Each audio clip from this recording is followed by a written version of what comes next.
Good evening. I'd like to call to order the meeting of the Wnchendon School Committee on Thursday, August 6, 2015, and it is 7:02 p.m.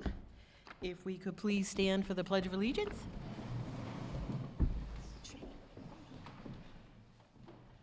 I pledge allegiance to the flag of the United States of America and to the republic for which it stands, one nation, under God, indivisible, with liberty and justice for all.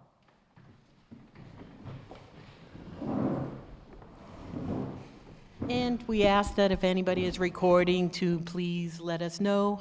We are recording and broadcasting on local channel 8. Madam Chairman, Yes. If I can, I'd like to make a motion that we take old business out of order, the introductions, and do those now before the citizen questions or comments. Do I have a second? I'll second, except that Kristina's not here yet, so maybe we could Do you go back wanna to wait? it after. Yeah, we can go back to Maybe we'll Kristina. just All do right, it that's in fine. the- All those in favor? Aye. Aye. Aye. Okay, so as this is Mr. Haddad's first time on this side of the table, we'd just like to say a wonderful introduction, that we are glad that he is our superintendent, our interim superintendent for now.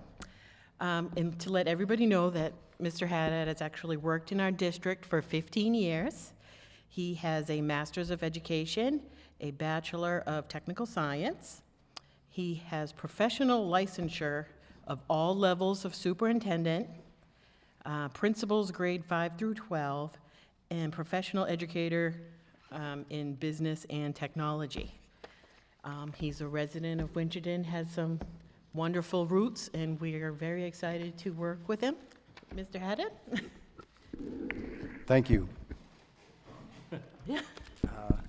It is my pleasure to serve this community as superintendent, interim superintendent, and it's going to be a great year. We have a lot of things planned, and there's a lot of work being done right now, and I'm just so excited for the school year to get going and for you to see how well we're going to do this year. So thank you very much. Excellent. I just want to be very clear. You are certified to be, whatever the term is, you are certified to be a superintendent. Yes, at all levels, I'm certified. Thank you. And our new Director of Pupil Services is maybe a little late or absent. We'll come back to her a little later. I just got a text from her. She is at Town Hall but doesn't know where to go. All right, thank you. We'll go get her in the hallway. In the meantime, would anybody have citizens' questions or comments at this time? No? Okay. Oh, okay. Come forward. Rick Ward. Just a couple questions. I noticed in the paper, I guess it was about July 15th, they talked about the $17,000 deficit for the school that hadn't been covered yet. So are you going to address that tonight, where it came from, which account you took it from? Okay. The only other thing I have is, a couple meetings ago, I think it was Mr. Vine had brought up the reorganization of the board and voting on chairman and all those types of things.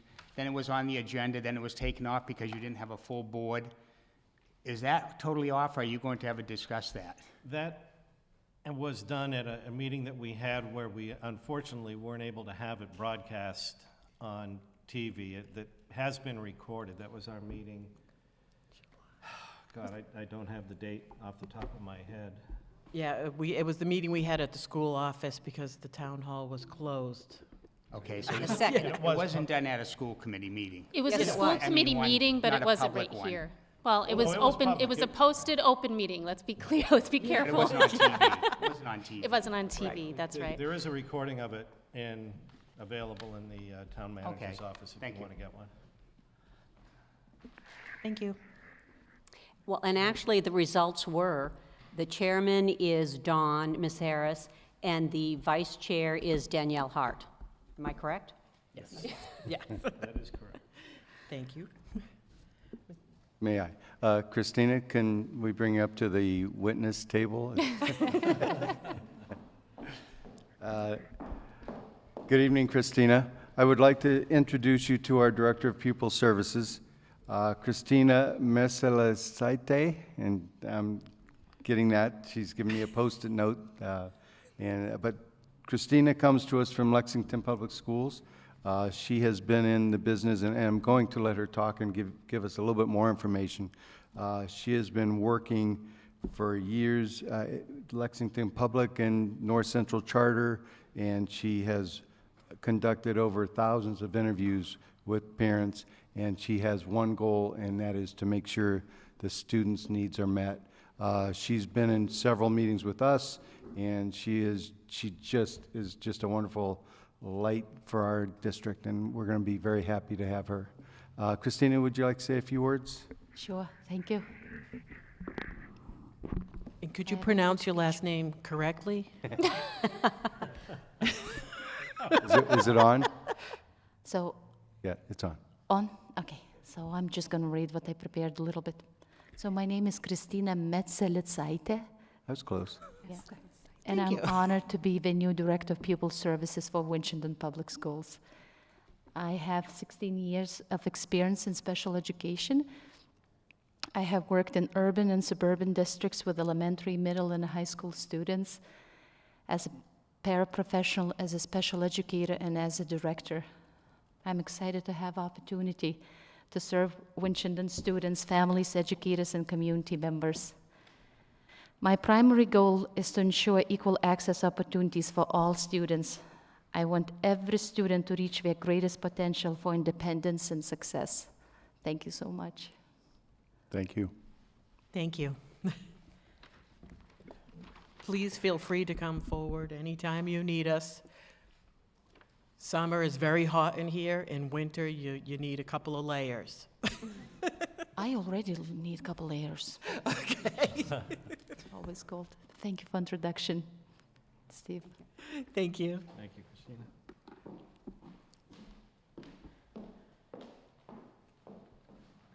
Did anybody have correspondence or announcements? None at this time.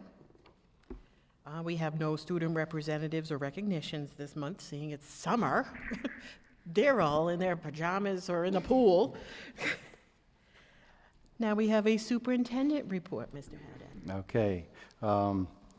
First of all, thank you for giving me this opportunity to serve as your superintendent. I want to also thank the custodians who are working very, very hard to clean the buildings, wax the floors, and they're moving. And it's very, very hot in the buildings, but they're doing a wonderful job. Also, the secretaries and administrative staff are working very hard getting all the paperwork in order, making sure all the ducks are in a row, so to speak. So I want to thank them for their hard work during the summer. First of all, I want to point out that I am part of the new superintendent induction program. It's a program put on by the Massachusetts Association of School Superintendents and the Massachusetts Association of School Committees. And it's a 3-year program that we have begun the process, and I'm in the middle of, or actually I've just begun putting together the entry plan, and I'll be sharing that with you as we go through. I'll develop an entry plan, look at emerging priorities in our district, set objectives, and find strategies to accomplish those objectives. I've also been assigned with a mentor that will work with me for these 3 years, and we met this week, and she is just wonderful. So I'm very excited to be in that program, and I've made several contacts with 27 new superintendents in the state, as well as very experienced superintendents from around the state. So that being said, I'd like to move to, we have handouts for each school has created handouts, and they've gone through and they've made changes. So this is something that I'd like you to take a look at. I don't have copies of the changes, but these were in your packets, and the purpose is to take a look at them if you have any questions. We don't have Mr. Romano here, he had another obligation tonight, but we do have Ms. Vanderhoof and Ms. Vazina, if there are any questions about the middle school, the memorial, or Toy Town. Are you talking about the changes for the handbooks? Yes. Well, if I might, I went through and I was able to figure out for the high school. Now, none of the pages, if you look online, the page numbers don't match up to with the paperwork we got. But I was able to figure it out by just going to the titles Oh, okay. and then figuring out the pages. And I was able to go through, and if we're supposed to approve it, I have no problem with what the high school is looking at changing, because I could actually see what they were trying to do. Okay. I couldn't find the Murdoch Middle School online at all. I couldn't find the handbook online at all. Because were they separate last year, or were they part of them? Okay. Okay, I did get it, because I talked with Carolyn, and I did get it. She Oh, emailed okay. it to me.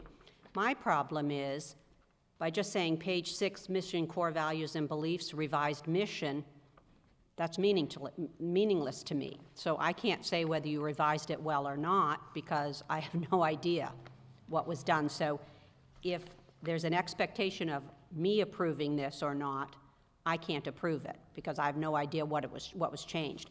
And that's a true statement of Memorial and Toy Town. All three of them just said we updated page numbers, or we updated phone numbers. So if I have to vote on it, I can't vote on those. Any comment, Ms. Vazina or Ms. Vanderhoof? I have copies of the new handbooks, if you'd like to see them. Well, we were instructed to give you that page, but we both have copies of the new handbook, if you'd like to see those. Normally, those are sent out ahead of time. And I'm not sure what your expectation is of us. That's, I guess, my question. What is your expectation? If your expectation of me as a school committee member is to approve the changes, I cannot approve them, because I don't know what changes were made. And when did we have to prove them by? Well, you need to vote and approve them and accept them in order for them to print them. We were hoping to get them approved today.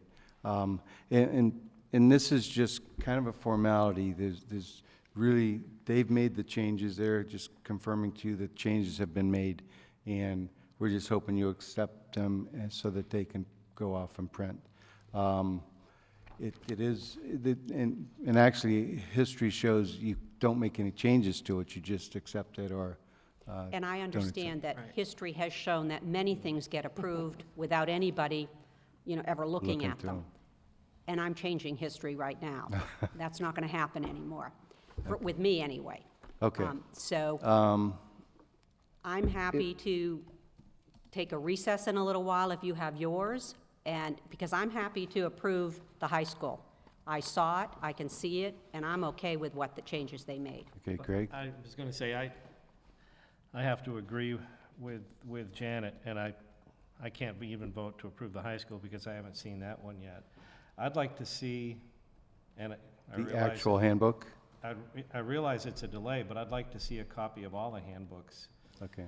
Put, even if it's, in a tentative form right now. I believe the handbooks are there, and they actually have color-coded the changes. Yeah. So, They're online, all Yeah. but the Yeah. middle school. So Right. you could do it online, but I'm just saying. Yeah.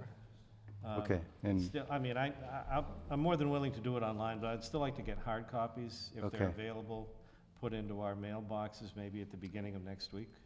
Would anybody be available next week to have a quick meeting for a vote on the handbook? Yes. Sure. okay. Yeah, because I agree, I don't. And I don't think looking at them in recess in 10 minutes right now would Yeah, you really our wanna due go through diligence. Right. It's good read, but Okay. Sure. I'm going to check and see if next Thursday is available, if I not here. just learned, well, yeah, I believe, Right, okay. Yeah, Do okay. you want it before, are you trying to get it printed before Thursday? Thursday? When are you, Because I can't do Thursday. who's, I apologize, I don't know who they are. I know you. Middle school, you need it sooner, and you are? Elementary, okay. What day is orientation? For middle school, sixth grade, or the 19th? We couldn't do it any sooner than Wednesday anyway, because the meeting needs to be posted. So Wednesday would be our earliest. I have all the, I have them, I have the changes, if you want me to review them with you. It's, they're more just clarifications of the wording. Can at least go through hers, Could I, where she has copies. could I propose that maybe we, so everybody else doesn't have to sit and wait to go through this, maybe we move this to the end, and we can sit at the end and review and That's fine approve with what we me. can, just, We can approve hers. That's the Okay, and middle Catherine, there's school. no, you're all set if they meet on Thursday? Okay. or did, you had yours with you? Do you want us to do yours tonight? Is that? Would that really give us time to read through thoroughly? Well, I mean, it's just a page of changes, right? If you look at these, if you can look at the high school one as well. I mean, it really took me 10 minutes to look through it and read it. Okay. It really did not take, it took me maybe 15 minutes to read it and understand what they were doing. So it's not like it was a big deal. It's simply I'm not going to rubber stamp anything anymore. It's not going to happen anymore. That's good. So maybe we move this to the end, we approve what we can tonight, we'll sit and do what we can tonight, and then we meet as soon as we can meet for the ones that we don't have physically available tonight. It's all right with That way some can go to print. I second Danielle's motion. I make a motion. That we move this item to the end of the agenda, and that we review and approve any changes that we physically have in front of us tonight, and then we post a meeting, did we say Wednesday? If needed, yeah. If needed for Wednesday, or as soon as we can for the versions that we don't have in front of us tonight. And can we also find out why we don't have things on your website? Yeah, Carolyn has that electronically. When it's approved. Oh, okay. I see, it's not approved yet, that's why it's not, okay, that's perfect, thank you. All Then those I in understand. favor of moving this to the end? Aye. Aye. Aye. I never know where discussions go when you start talking about things within supposedly a 10-minute time frame. And I'm just a little skeptical that we can finish it in a very short period of time tonight, so I'm going to have to vote no. Okay. However it's passed, we'll discuss it later. Okay. Next item on Okay. your, Next item, just an update on 2 grants. Title I grant, our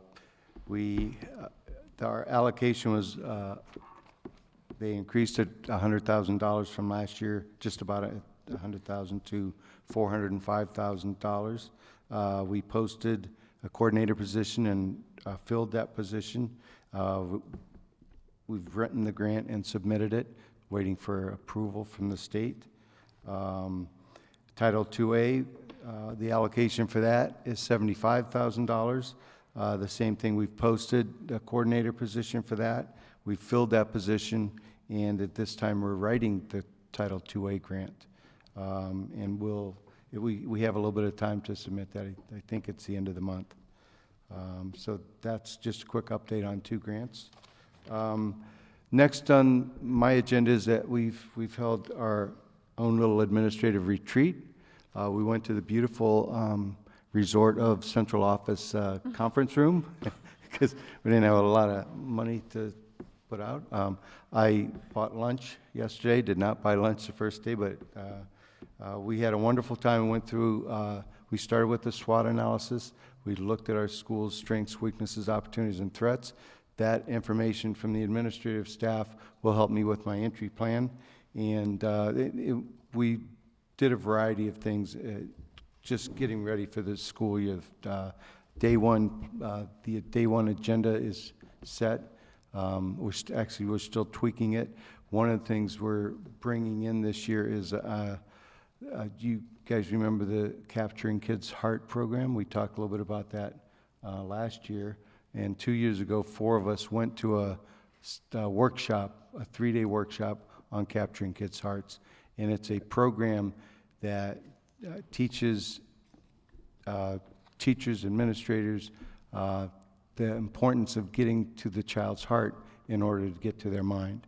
So on the first day of school, we're bringing the Flippin' group in, and they're going to do a 3-hour workshop called Winning Cultures. So the presentation will deal with building an environment of trust and respect, and it kind of lays the groundwork for the program. And there's a handout called Winning Cultures that I've got for you. And we're actually going to pay for this through Title I because it's a program that will help the entire staff.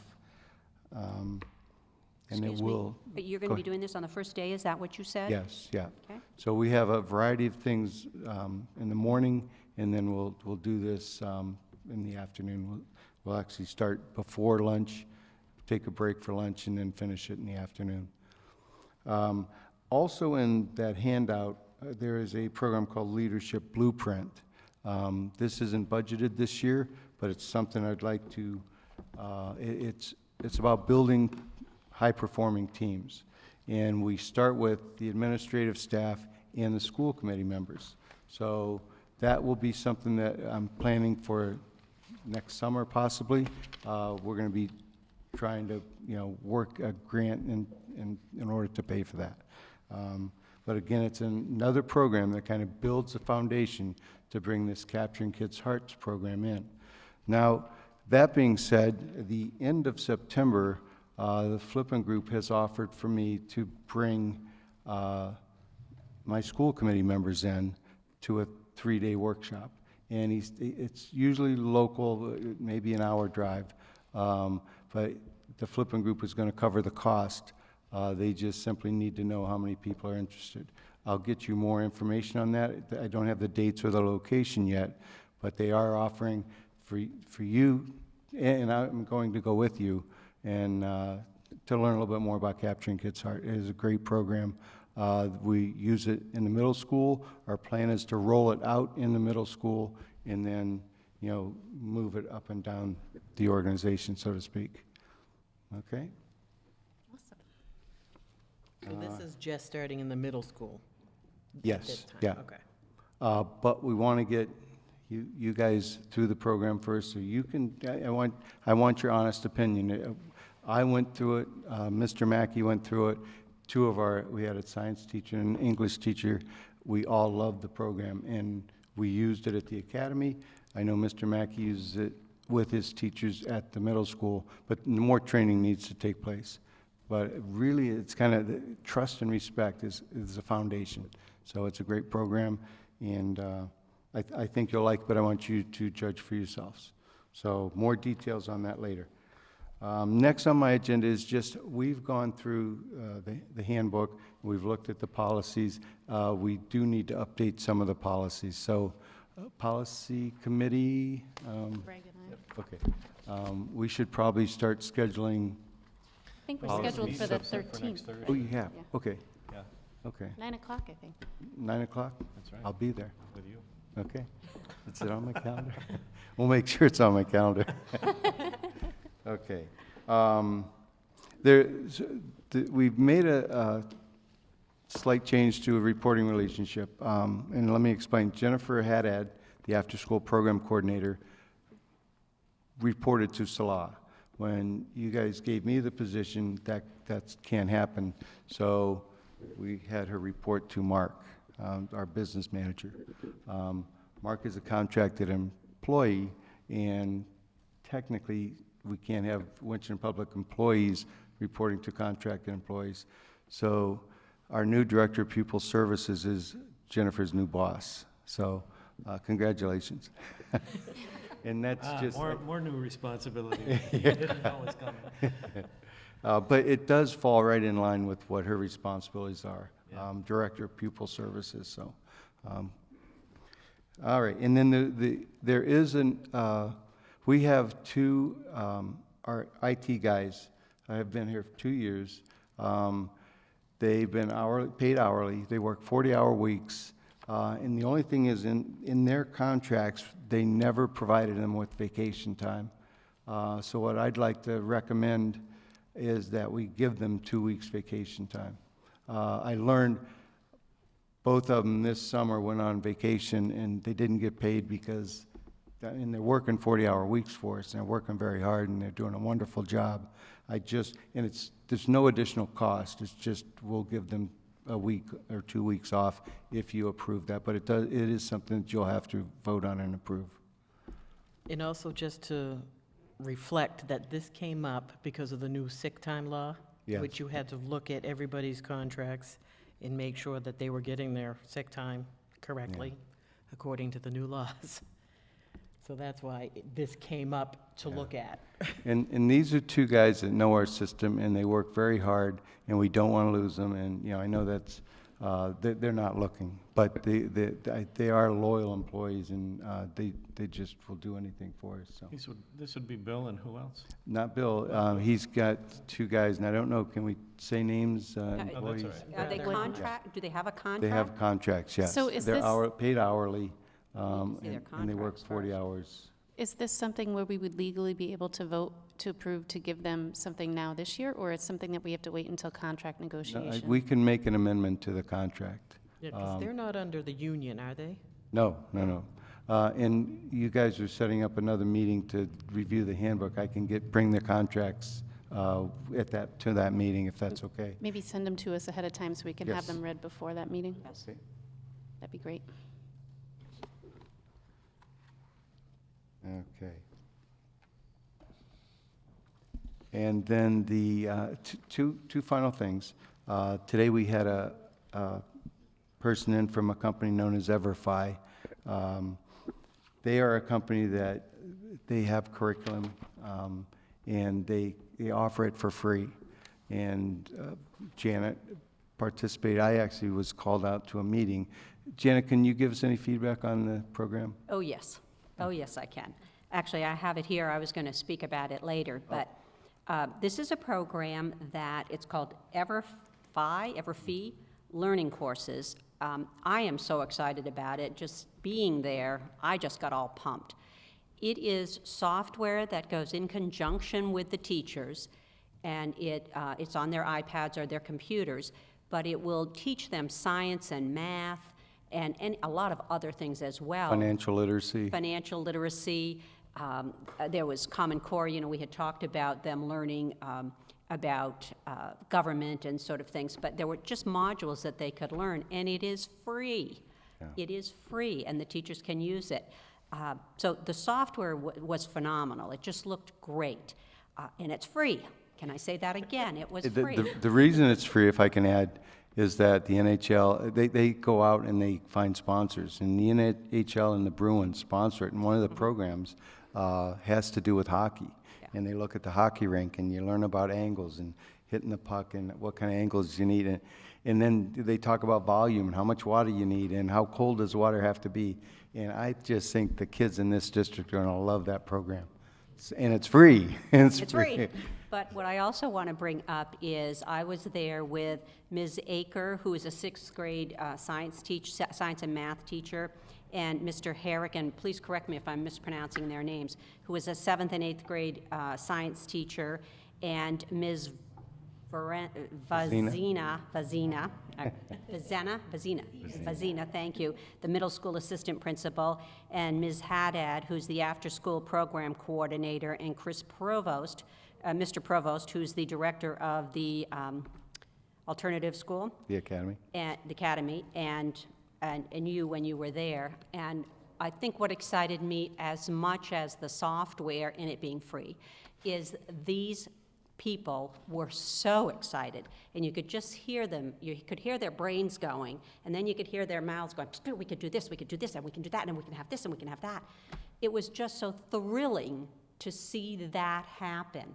And they were there, and they didn't have to be there. So it was beyond exciting to see that happening. So thank What you was to the all of age them. range? What were the grade levels that that's geared towards? It was from 4th grade to high school, through high school. Fourth grade program, 4th through 6th grade for financial literacy, and then the other ones are more geared for middle school and high school.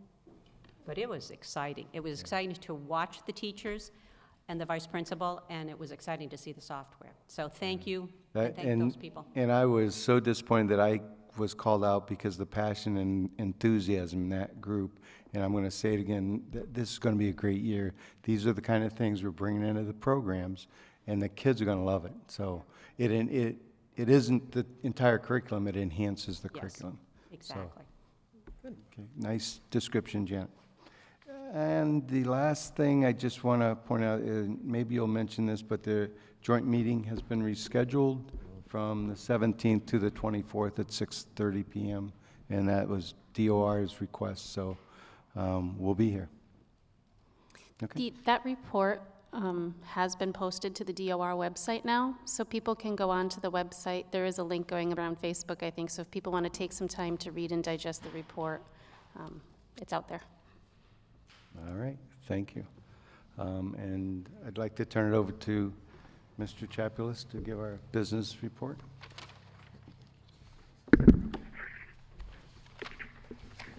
Thank you, Steve.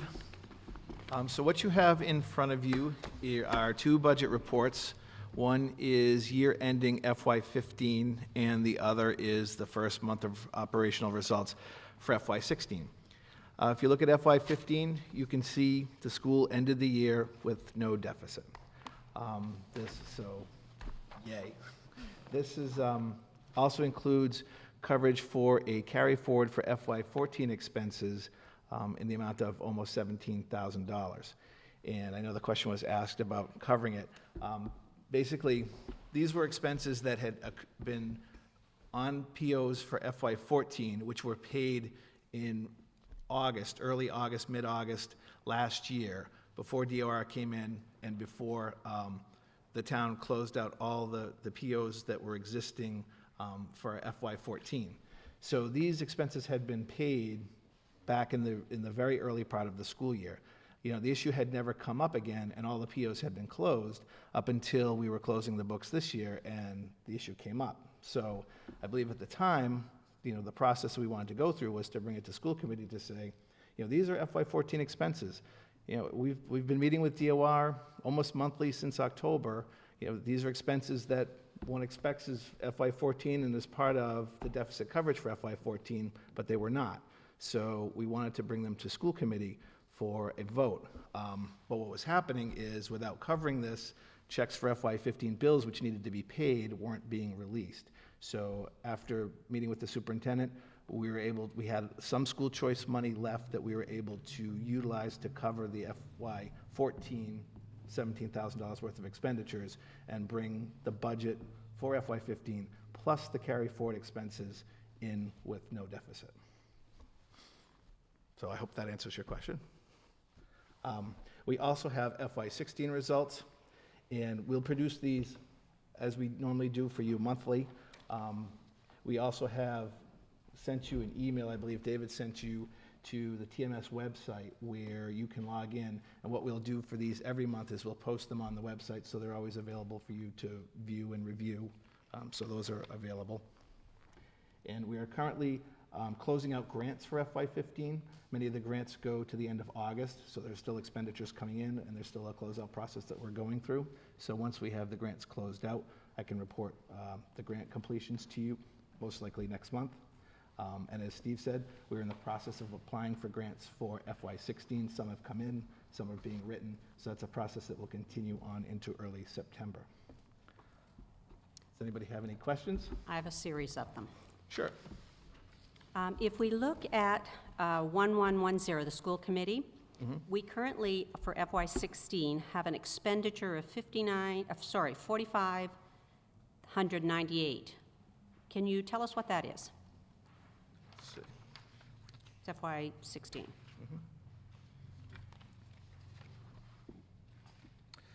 Those are MASC dues. Dues, okay, thank you.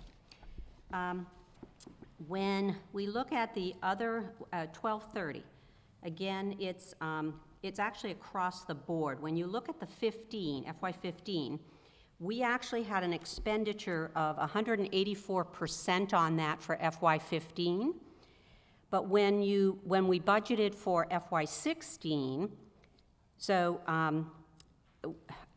let me back up. When you revised the budget on FY15, you had 53,000. I'm just going to round off, 53,000. We actually spent 98,000. So when we budgeted for FY16, it's 58,000. So we actually spent over 184%, but we still budgeted very low. So are we assuming that we're going to spend 84% more in that department, so we already know we're going to be over budgeted there? No, we budgeted the 58,000 because that's based on the expenditures that we are expecting to have. And yet last year, we spent over 84% more than we expected to have. Last year, we were expending several things out of that line, and one of them was the cost for the superintendent's secretary, who was a contracted service, and we had to do some adjustments to that line. But this year, we have that line budgeted for a person that's in there for the salary. Okay, so now you're saying that we're not taking anything out, that whatever was that 84% is coming out somewhere else, so it's funded somewhere else? Correct. Okay. The 1410, which is right below it, it's business and finance. Last year, there was nothing budgeted, but we spent 27,000, almost 28,000. And again, we have nothing budgeted. I'm assuming that's the same thing, where something got booked there incorrectly, and it's going to be booked somewhere else again this year. Is that correct? No, that last year, that was the payout for the school business manager. Was not budgeted for because there was not one, not budgeted this year because TMS is a contracted service, so we're budgeted as a contracted service, not as a All right, a so that's salary. not something that's going to pop up again. I don't have any idea what curriculum DIR supervisory is. That's a DESI function code for certain leadership within the school administration. So that would cover a curriculum director if the district had one. It also covers the SPED director, so that's SPED director salary and expenses for the SPED office. Okay. All right. Well, we're down. Is that because we've lost a very high-end paid person and we're down now to not as high-end when somebody comes in? Okay. Can you tell me what school leadership building is? That's 2210. That is principals and assistant principals in the schools. Okay. Big number there, that's why I was curious what it was. We're going to need a cheater sheet. Yeah, well, yeah. The non-clerical, that's all right. Okay, now, substitute teachers. We actually have two buckets for that. It was 2325. In FY15, we actually had two buckets, 2325 and 2355. And that was a total of approximately 120,000 that we spent on substitute teachers last year. This year, we've only allocated 85,000. Do we expect, well, first of all, how did we get 50,000 in a spot that was not allocated at all, any money, last year? And now, why are we only budgeting 85,000 when last year we spent over 120? Well, last year in the substitute teachers line, there was 101,000 budgeted, but there was only 72,000 expended from there. Right. So the budget was revised downward this year. The other line, which does not have a budget this year, is that substitutes for teachers who are off for professional development. So when the budget was written this year, there were obviously cuts that have to be made. As you see, the budget is smaller this year than it was last year, and one of the expectations is that any professional development substitutes are going to be funded through grants, so there's not an LEA line for that. Okay, all right. And that's the same true then for the professional development. It's down quite a, oh no, wait a minute. It's encumbered for 89% already for this year. We've encumbered 89% of that already for this year. We've spent 18,000, but we've encumbered 147,000.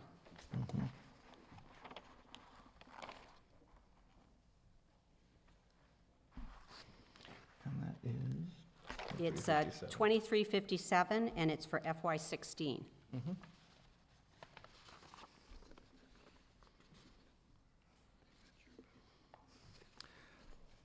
Yep, that's the contracted services. That is mainly the encumbrance for TMS services. And you're under professional development? It's the way, it's a contracted service, but it's the way that DESI organizes the function code, so. Okay, so we're already, so we have no professional development money then available. Is that correct? Because you're going to take all of that money? No, that's, Because if you're encumbering 150,000, the contract reads 99,000, and you're encumbering 150,000, that doesn't compute with me. the wording for that line is probably not the best in terms of how DESI does it. That's a contracted service line. And the amount that's encumbered in there, the 147 for TMS's services, is for the business services, which is the $99,000 in the contract, plus the additional contract for the accounts payable services. And that's what, 50,000? The balance between the 147 and the 99, yeah, about 50,000. For the year? Correct. Okay. So do we have money for professional development somewhere else? Most of the professional development money is coming out of the grants. Okay. Yeah, that's very misleading. Very misleading. And so isn't the abbreviation STIP, because that would be stipend? Stipend, yeah. Yeah. Like I said, we'll have to come up with a cheater sheet. I know, we didn't invent it. Yeah. DESI did. All right, And also, you know, it's obviously on the schedule for the budget workshop that we've talked about several times. So that's where, you know, you really get into the nitty-gritty of what you need to have for your kind of operating knowledge of all this stuff. I mean, it's complicated for everyone, so. well, and you know, since we're here on transparency issues, you know, I think the public needs to know too where all of this is. Absolutely. Yeah, so. I believe that workshop was slated Okay, to so be now- public, right? Absolutely. 2430 is general supplies. It was 125,000 last year, and we spent 89,000 of it, and we have zero this year. I'm assuming that's under something else? Right. This, in another process to come in with a balanced budget this year, more cuts had to have been made, and the decision was made that the educational supplies for the schools, rather than being funded from the local budget, would be funded by the Murdoch Trust. So there's no budget for that this year because the Murdoch Trust is funding the educational supplies for the schools. Now, in reality, with all of these cuts this way, are we suddenly going to come in 3 months or 6 months or 8 months or 9 months and suddenly have deficits in all of these and be saying, oops? We shouldn't, because this is budgeted based on the expectations as I've outlined them to you. For example, what we just talked about. No, we shouldn't be charging anything to the educational supplies because the educational supplies are being paid for by another funding source. Yeah, I just want to be sure that we don't kind of go, oops, you know, in a The few other months. thing too is in the past, you know, when you do a budget where you keep the budget separate from grants, you know, the way that's typically done are things are funded, and then when a grant comes along, it's a separate item. You know, the approach that is considered best practice is the all funds approach, where, you know, if you look at Winchendon, you have your local appropriation and your state aid, but you also know that there are X million dollars on top of that come in the form of grants. If you take that as a whole pool of money, it allows you more flexibility to assign all the expenses. But one of the biggest benefits of doing that is if you then assign personnel to the local budget, and you assign, as Mark said, things like supplies out to grants and other things like that. If you assign a salary, for example, out to a grant, there is a 9% surcharge that you pay. It's like, I forget the exact name, it's an MTRS surcharge. By flipping some of those expenses around, you're actually able to realize quite a large savings. I think last year it was well over $30,000. With just being able to do it in the limited window that we had, you know, moving forwards, that was done, you know, as you can see, all of the supplies are shifted out to a grant. some of the items in other grants where they would have been salaries have now been shifted into the local, helping realize that delta of 9%. Well, that's good. That's good. Well, you mentioned that a few of these items are being covered by grants, professional development. And is there any way for us to get a list, if you will? I don't know if I'm picturing this right, but I'd like to know what grants we're getting and what they're being used for. Sure. What we anticipate getting, because we don't know yet. Right. And I mean, I realize that some of them, you don't pay the amount or you don't get the amount until the end of the school year. But, you know, it would be nice to know how much of that grant, again, moving forward, has been encumbered. Sure. I mean, once we have grants and we have them in the system, I could give you a report and we can look at the grants and, you know, what their expenditure lines are. But you must have an idea, Yeah. What we'll do is we can post grant results as well as the local results. but you must have some idea. If you're saying, we're going to take the general supplies, they're going to come out of grant money, you must have some idea of what grant money you're going to use. Well, I do, Murdoch Trust, so I'm sorry, that's a you do, given. but what? That's the Murdoch Trust, so I know exactly how much I'm going to use. Yeah, but, yeah, so we kind of like to know what you're thinking you're going to use. All right, on 2715, school adjustment counselor. We had 0 budgeted last year, we spent 45,000. We have 0 budgeted this year, and we spent 2,200. What is that? It's actually the school resource officer, and that's an adjustment that we'll make because that's actually funded elsewhere, but it's paid out of that line. That was a line that I set up last year because when the budget came in, there was that amount and there was no account number for it. So I created an account number for it and funded it. Unbeknownst, because there's no account number, there actually was an account number that it was being paid out of. So what we need to do is just move the expense to the actual account number that it's funded by. So will that 2,200 go away then for Yes. us? Yeah, Okay. that will be moved. And those kinds of things will stop, so you think? Yes. Okay. All right. And I have just one more. On 9,400, I actually already mentioned this to you. Yep. The tuition to collaboratives, last year was 115,000, and we actually paid only 15,000.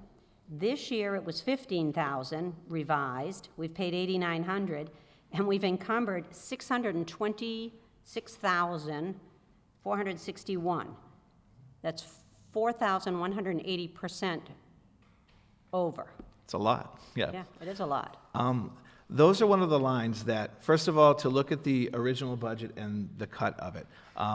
When the budget is created and presented, it is not, the total amount of the budget includes both the assumption that we're going to have the local revenues from the town and additional funding sources, circuit breaker, grants. So what happens when we have to build the budget and get the local into Munis and at the amount voted at town meeting, there has to be some assumptions that some of that funding is handling some of those expenses. In this case, we reduce the appropriation because there's an expectation that that is going to be funded by circuit breaker and by tuitions that are going to be charged to the 240 SPED grant. So, and the amount that you see in terms of the expended, the 620 that we have encumbered for the year, and it'll actually go up. It's going to be higher than that. It's going to be close to $800,000.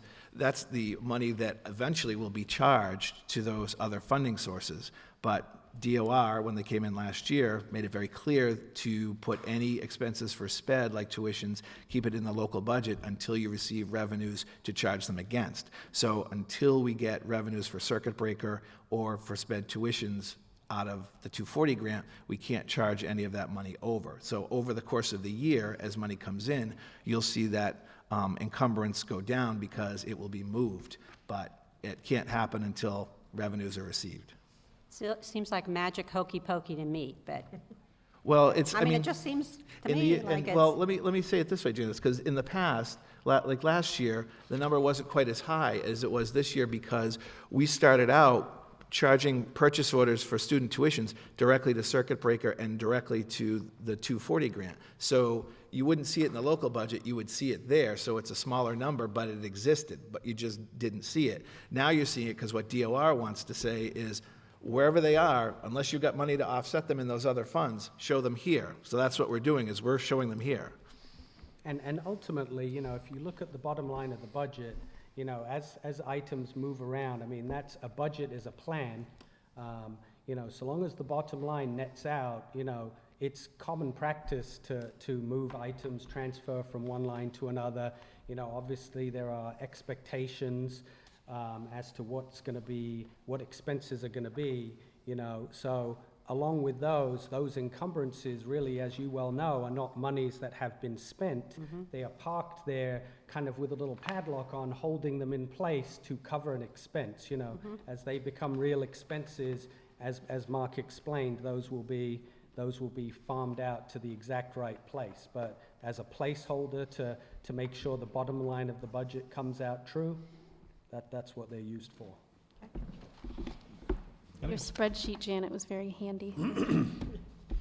May I ask a quick question? I don't, to be honest with you, I don't know if it goes to you or to Steve. But I happened to read in the paper last week that the legislature had overridden a couple of vetoes by Governor Baker. And one of them, I believe, was they overrode a $17 million, his veto of a $17 million, I want to say, increase in the expanded kindergarten budget. Is that anything that is likely to affect us or benefit us in any way? I'm not familiar with it, so I can look into it and I can give you some information on it.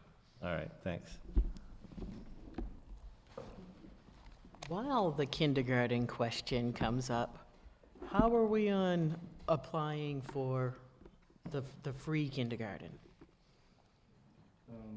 Well, the school year hasn't begun yet, so we'll have some conversations with DESE, but the process is generally that, you know, if you're not collecting tuition for your program this year, then basically you're setting up your reporting for next year, which allows you an additional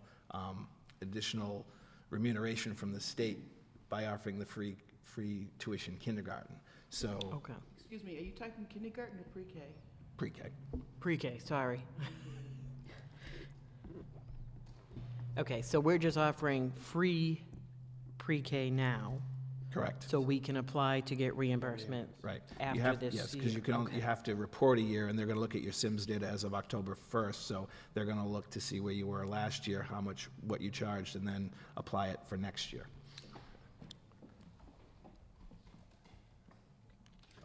And that decision was made from the previous committee? Yes, and that was all in like the whole budget talk that went forward. Did you have Okay. anything else for us? Yes. Didn't know if there are any other budget questions. Accruals for payroll.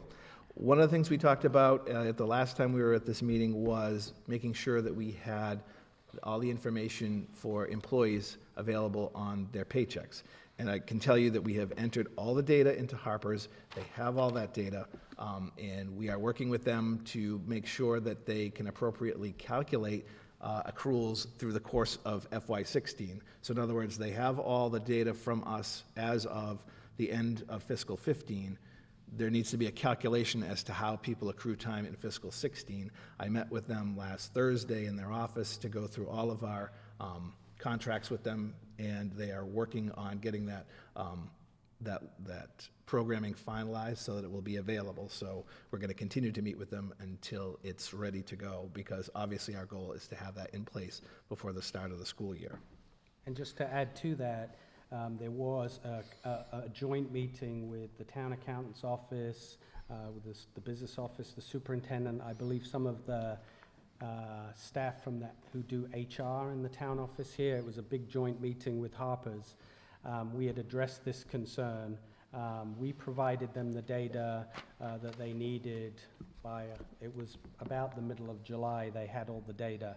The idea being was they then set it up, or they imported it, they set it up, which then gave enough time for a couple of payroll cycles to go through, where in essence it tests. It doesn't show on any pay stubs, but it allows us to go back. Currently, based on one of the, I guess, simulations they did, we found some errors in the logic that they're using still, which is why, as Mark said, we're still working with them. So the portion that comes from the school side has been delivered for quite some time. We're really just at this point double checking the work that just to make sure that when it rolls out, they can run it and not have it appear on pay stubs, because obviously we don't want it to appear on pay stubs until it's appearing accurately. It's accruing accurately from our point of view because we're still tracking it separately. But before people get it on their paychecks and get confused, they'll show us what would have appeared on checks. We'll show what we think. So we already found something. So this should be resolved very shortly. But, we're just actively pursuing Harper's for each of these things. I should know this, but could you remind me the relationship with Harper's? Are they someone we've used for a long time and we're transitioning away? Are they someone new we're transitioning into? They are a payroll software service. They do payroll processing, and the town contracted with them last October. So Last October. yeah. It's, the reason I ask the question is it strikes me that we're already in FY16, but we're still trying to write programming to get FY16 data in the system. I would think that should have been done months ago as a best practice in a firm that this is what they do. we originally sent them this accrual data last January.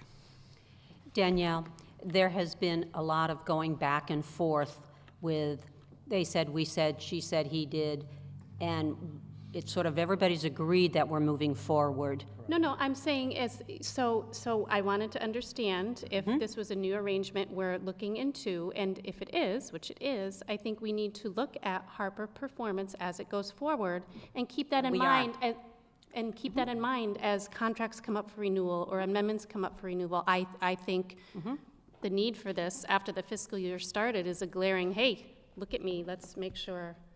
It's not a he said, she said thing. I'm saying let's look at this. I agree. We need to look at everybody. I absolutely agree. They're basically similar to ADT, is what we're saying here. And one thing I want to say is, in their defense, rolling a new payroll system out in October is definitely a very suboptimal scenario. Yeah. It's best to either do it at the very beginning of a calendar year, depending on how your fiscal year runs, or at the very beginning of a fiscal year. So, combine that with the issues that existed before any of us were involved here, with the Munis system, et cetera. A lot of that data was problematic. So when it was first imported into Harper's, there were problems. Okay. Now, not in defense of Harper's, from a school perspective, the way it manipulates data and allows those data to move back into Munis is not as good as the system that was in place before. The system in place before had not been set up properly either. So, again, if we're old history, moving forwards, there are many compromises that the school business function has to make to accommodate that. But that doesn't matter. We can work with whatever system in place. It's just not optimal for that. The ongoing problem has been communication, where they are not responsive to the schools for some reason. They may not be responsive to the town side either. I don't know that. But definitely from our point, we are now at the point where at the last meeting with them in July, we raised that where everyone was in the room. And they're, the gentleman, what's Jay's last name? Jay Hansen, who's the gentleman in charge of that office, we basically called him out on it, had the email saying, we're repeatedly communicating with you and getting no response for a week on end. So we just told him that we will communicate with you once. If we don't get a response within, say, a day, we're just going to call you. So now we just call him every single day until we get those information. So, with the accrual piece, there was some confusion on their side once we'd given them the data for the second time, the updated data we gave them in July. We're now at the point where they definitely have said they've had it, they've definitely imported it, we've definitely reviewed it. Now in the testing phase, we're seeing some issues with, we are unable to do the configuration. That's something that's done on the Harper side, so we're just tweaking it at this point. So, moving forwards, I feel that we're in a strong position. It's kind of the last piece of the puzzle. People are in, the account numbers are in, the accruals was something that was brought up at, you know, the last school committee meeting. That was the top of our agenda. You know, we feel confident that even if they have not quite resolved the piece on their side, that if it's not on the very first paycheck, you know, maybe it will be on the second paycheck, but we already have the ability to, or we've already prepared the data to report out to each teacher come the start of school anyway. They can get the little report that says, this is what you have. So they'll definitely have it. It may be the first or the second paycheck that it actually appears on their check and then remains current throughout the school year. But, you know, we are pursuing them daily. Thank you. It's nothing we can do more than that. Maybe I need to ask Town Hall instead of you, but I'm going to ask you since you're here. Do we have any idea how long this contract with Harper's runs? And did the school department have any voice in hiring them this last time around? This was all done through Town Hall? Yes.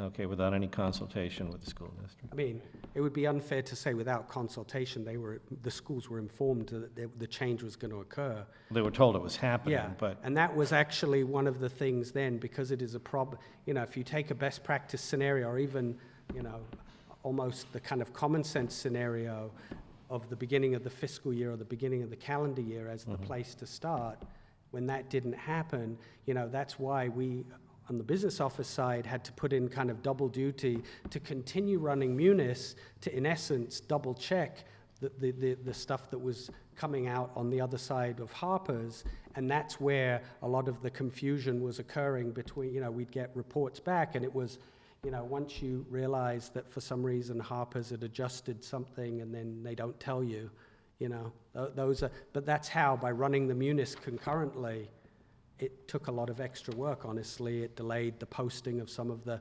things, but to be accurate with, in essence, your largest piece of the entire budget, that's what you have to do. And just one final question from me. It doesn't have anything to do with Harper's, but just moving forward, just to sort of make me feel comfortable now, we can expect that everything that we deal with is going to have to do with FY16, that FY15 is all taken care of. We're not going to have to figure out why there's a hole in a budget line somewhere or a deficit that's cropped up or anything. We can just set our eyes forward and not have to look back any longer. We don't anticipate anything. I mean, obviously, the auditors have to come in, the auditors have to officially close the books, the auditors have to go through all the accounts, the auditors have to post fund balances, but we're not anticipating anything coming out of FY15. Okay. There was a lot of discussion between the school business office and the town accountant's office. You know, they closed the books, as it were, which means that the numbers that we provided jive at least with what they have. Mm-hmm. So there's no expectation that it wouldn't, but as Mark said, you know, the auditors do things. So, you know, and just to speak to that, you know, that was the primary directive of Department of Revenue. You know, the schools did close on budget, on time.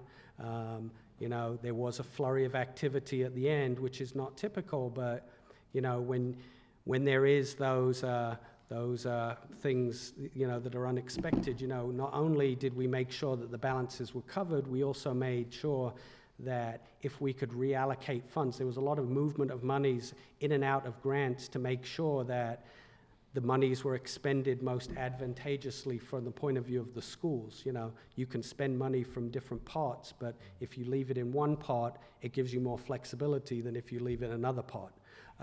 So, you know, some of it seems like it was just shuffling around of papers for the sake of it, but, you know, it takes extra work, but it yields a big benefit to the schools. Once we were certain exactly to the dollar where we needed to be to close out the year with zero deficit, then it allowed us to go, oh, we thought we might need this, and we did some fine-tuning, which will pay off down the line, you know. I think also I just want to comment and say, you know, with regards to that DOR review, you know, if you look, it is quite a number of pages in there. It had no negative findings around the school business financial management, if you review it. So I think that speaks well to, you know, how the schools are doing. I think we can all take a deep breath. As you said, you know, we're moving forwards with FY16. we've got a clean slate, and, you know, we just have the audit to look forward to now. Thank you. And we would like to schedule a workshop. Correct. How would we like to schedule that? When you tell us you want it, we will provide it. I mean, is a weeknight evening better for everybody, or? About an hour, hour and a half. Oh, at Hour and a least, I would think. Yeah. Depends how many questions you have. I anticipate you'll get a lot of questions. 3 or 4 hours? So we should probably plan it for a separate time, not add it to a regular meeting. Or you could schedule an amount of time, and if it goes over, you just put the next piece onto the next meeting. I mean, that's up to you. Depends how much focus on finance, you know, how much, you know, You can take in one you can sitting. take in one Right, because we sitting. could have 20 more questions, but after 2 hours, nobody's going to Correct. hear the words You know, you're saying. maybe you want to right? take things home and think about it and ask follow-up questions. Yeah, well, I think it's better to just do this in a totally separate meeting, so Right. we're not even thinking about it. Dealer's choice, whatever you prefer. Are we What getting does at our everybody- calendars? Yeah, I guess. What about a Saturday morning workshop at the superintendent's office, like our ongoing workshops? Is your wedding season? Mornings slow? are good. Mornings are all right? Yeah. Are you guys available on Saturday mornings? We would have to check, because I think Andy wants to do it, right? So it would depend. We'll double check, but let's assume yes, and then if we can't, let you know. If you show up. I will let you know. Okay.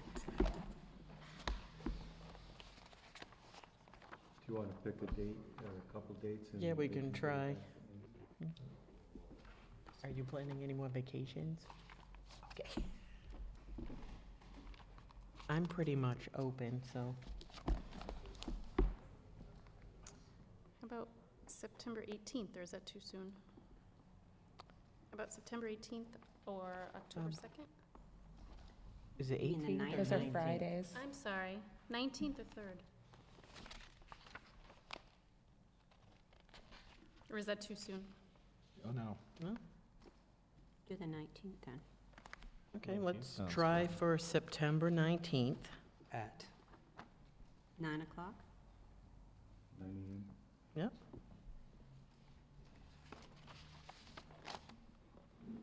And if you go to Andy with that and he can't we'll figure it out. manage that, then,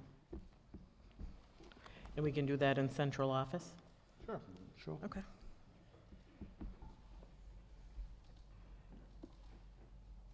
Not only because it's air conditioning, but all your paperwork's there. We can put up the, so the screen is projection, easily yes, available, yeah.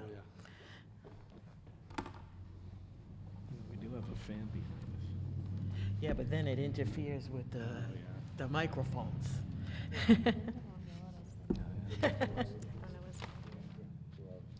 It's 2 hours. Okay.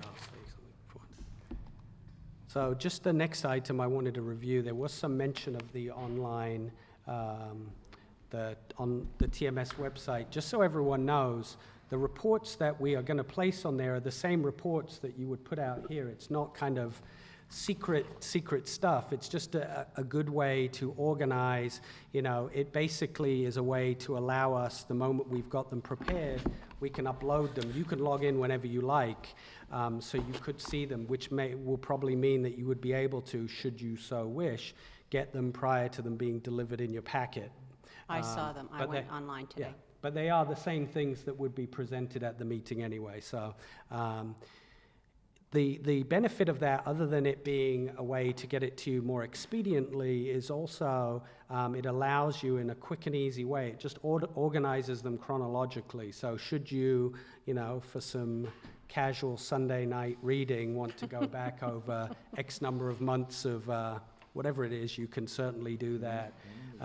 It may not always be reports of results of operations. There may be other things if there are, let's say there was a policy or something we wanted, you know, it's going to be reviewed, or something that we had a part in, we may also put it up there. But the usernames and passwords that you got, just change your password. I didn't find a spot to change my password. There's a little, I attached a link to a little video that will explain exactly All how right, to do I that. didn't do the video, I didn't have Yeah. time. Yeah, it's a couple of minutes. It's me talking, and you can see my mouse moving around saying, You do click your on own the-" tutorials too? Yeah, exactly. So everything you need should be right there. If you got the email, then obviously your email address is correct in there, but should you change it or decide you would like, in essence, if you forget your password, in the login area, it says, forget your password. If you click it, it will just email you. So if you wanted to choose a different email for that to go to, it's in the same place where you change your password. Just update it to whatever you want. So just so everyone's clear on that.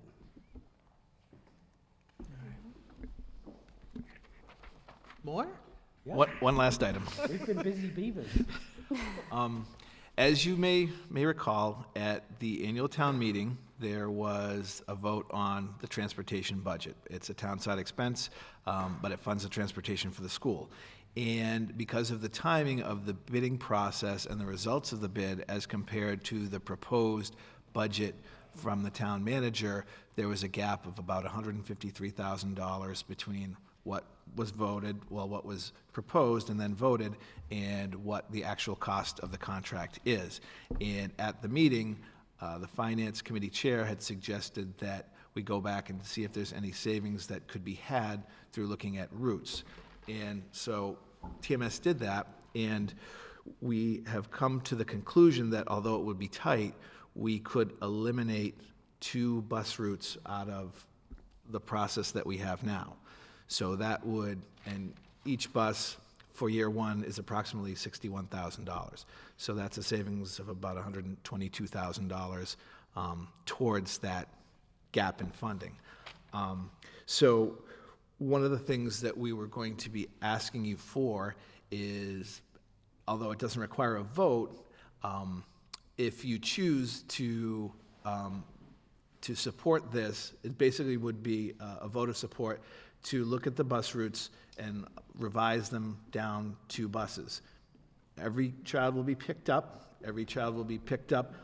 They may be on the bus longer, but they'll be picked up based on state mandated guidelines.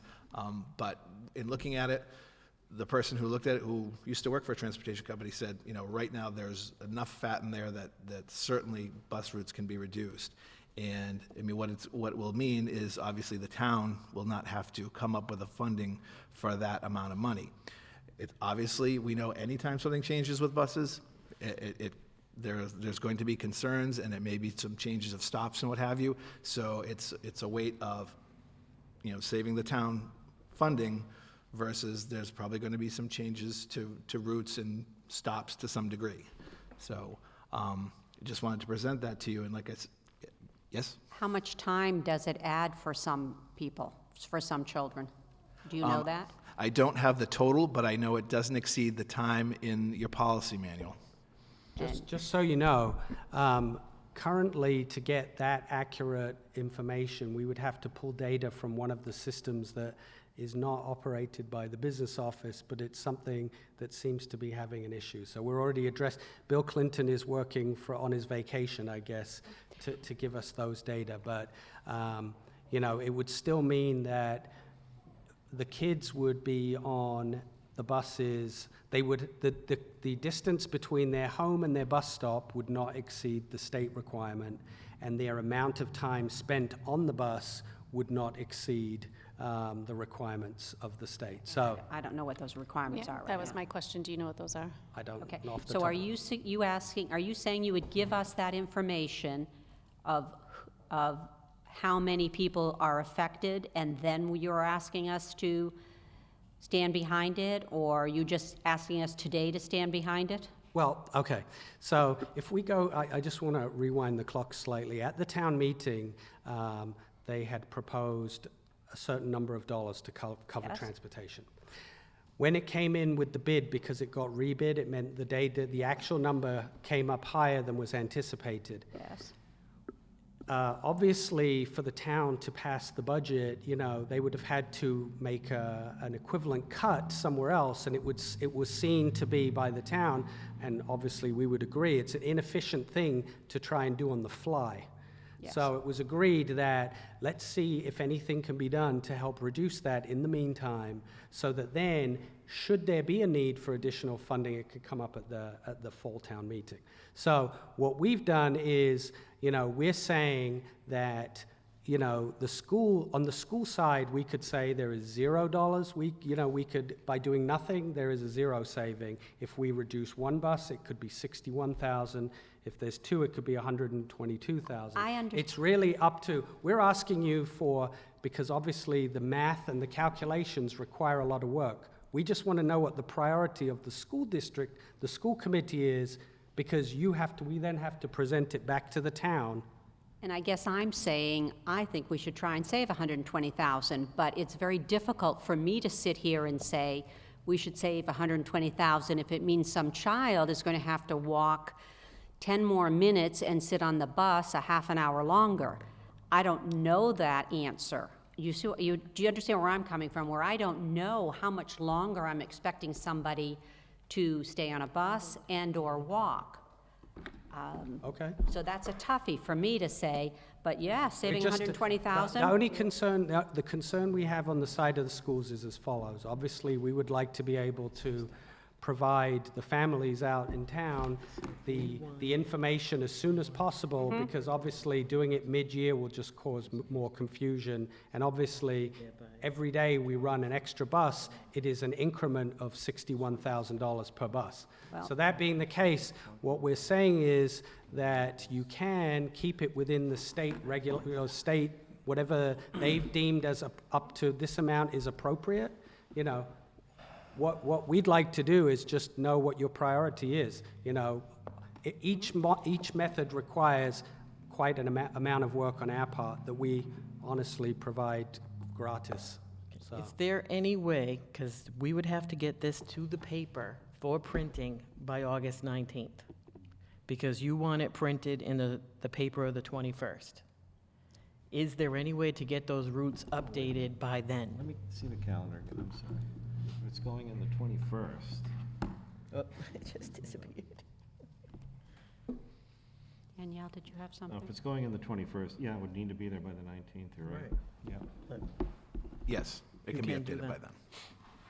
then. And I'm not sure, to answer Janice's question, I'm not sure that because it's done by software, and there's a reason why it's done by software, because it's relatively complex. I don't know that it can say, Johnny will spend 20 minutes more on the bus, but we can get an estimate of the maximum route time, and I believe that the maximum route time for the district is not more than 45 minutes.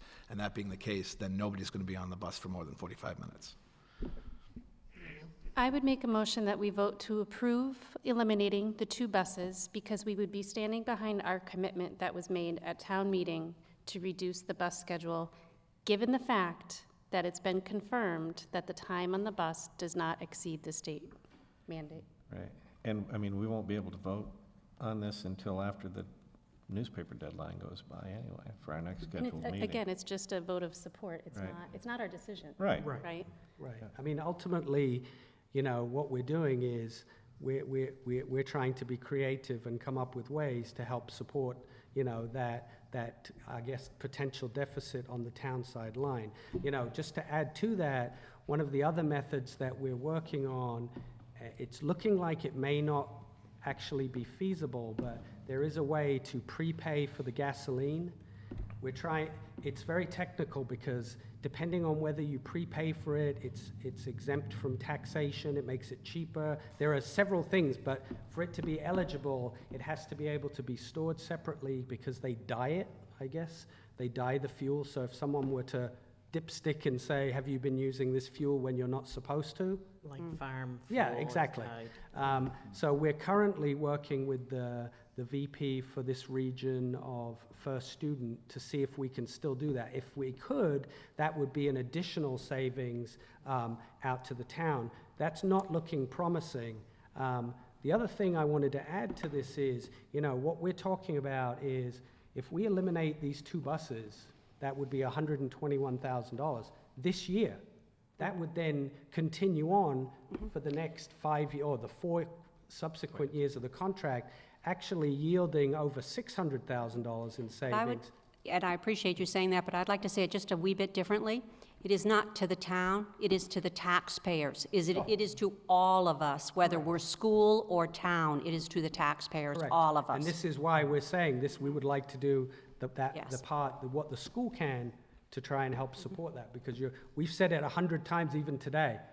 it's not the the school money taxpayers. and the town money, it's. The taxpayers, it's all the of us. taxpayers, right. It's all of us. So we figured it out, it would be over $600,000 over the course of this contract, and that's before we didn't actually just add in the annual bump on each of those. So, it could even be closer to $650,000 just by doing a reorganization of that nature.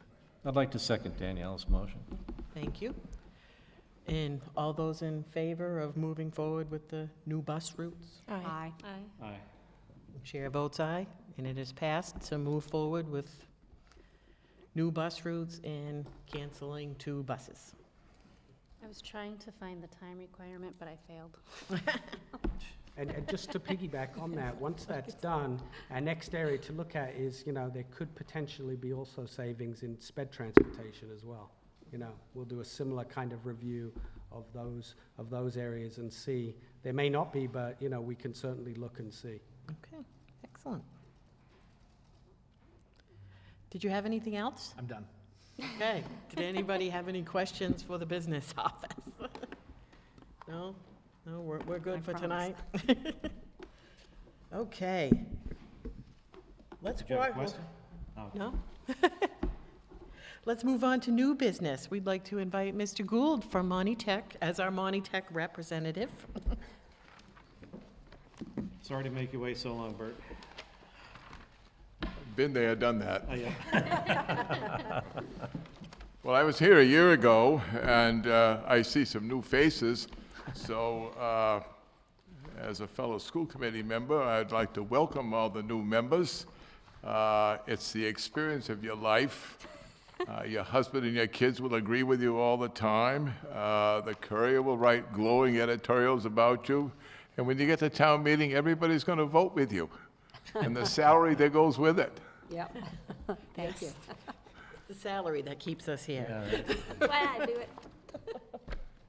The long name of Monachuset is the Monachuset Regional Technical District High School. It's on Route 2A in Fitchburg. Half of it is in Fitchburg, the other half is in Westminster. My presentation tonight is not a knock on this system or anybody else's. We do things a little bit different, and we're successful at it. For example, the committee. The committee is 22 members strong, 22. Now, the district is made up of 16 towns and 2 cities. Gardner and Fitchburg are the cities. Gardner has 2 members, Fitchburg has 4 members, but the towns rule the roost. We have the vote down there. The committee itself, many are older members who have been around, and the average time down there on the committee is 10 years with one exception, and that's me. I've been there 38 years, and it's been fun, and it really is, and so forth. Of course, I hold the other distinction. I'm the oldest member in age down there, too, so we have fun. The committee has meetings every month, and we make certain requirements on our people down there. The superintendent has to be there. Our treasurer has to be there. We have a seat for the union representative and the business manager, as well as a recording secretary. We record all of our meetings and so forth. We do something that used to be done here, and I hope you'll do it again. We have a student representative. It's required. And our student representatives do quite well.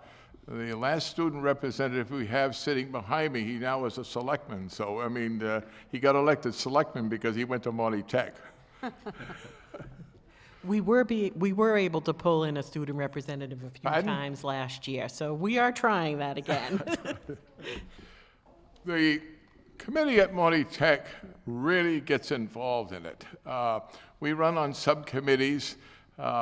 We're required to be there at least once a month, and the subcommittees are in alternate weeks, and I'm normally at the school 2 or 3 times a week. We, as you folks here, are volunteers, and the only thing that we get in remuneration, no matter what you hear, what you read, or what you see, is we get travel, and that's it. And how long are the meetings? Well, it depends. At the June meeting, I got there at 6:30. We started at 7, and I got home at 1:45 the next morning. There weren't even any cars on Route 2. So, you know, some of our meetings are quite long and so forth. The committee itself is not elected. Not elected. We are appointed by school committees, boards of selectmen, and the moderator. And that was done several years ago because somebody brought up one man, one vote. And you have to be very careful about that. So we decided that, and we had to get permission from all the towns. And every time we make a change in the agreement, you have to vote on it, that we would be appointed instead of elected. Now, the Winchendon connection to Moni Tech is a lot larger than you think. You're sitting in an auditorium that Moni Tech did some work on, and upstairs on the 4th floor, which used to be a storage attic, we completely rebuilt for the town years ago. We've built 8 houses in town, a couple of garages. We have done an awful lot of work for the school department. Completely rewired Toy Town. If you go into the gym, you'll see the new lights. You people bought them, we put them in. And, you know, we're very much part of Wnchendon itself. When we come to Wnchendon to work, we buy our material at Beltate's. The carpet and the tile you walk on down to school comes from Dick's Wayside. Our communication system with our staff is from Smith Electronics. And the chairs you sit on in our restaurant come from MH Parks. So we definitely are part of the community itself. Now, the school. The school is 400,000 square feet. It's a big operation. We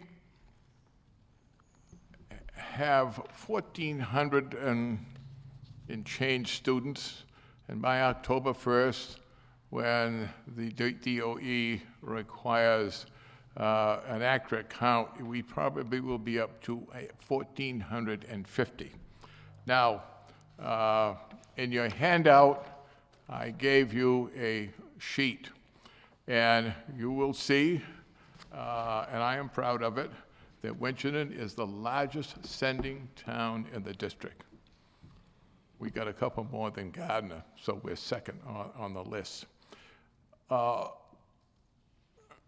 don't have a single thing to say who gets in or who doesn't get in. We absolve ourselves by law of that. It's done within the school itself. Now, we have 350 empty freshman slots. I get 24 seats. Now you're going to look, gee, where do you come up with 30? Well, we can fill the 24 seats pretty easily. The extra people come when some of the towns, Holden is one, that do not meet their quota. So their extra seats become available.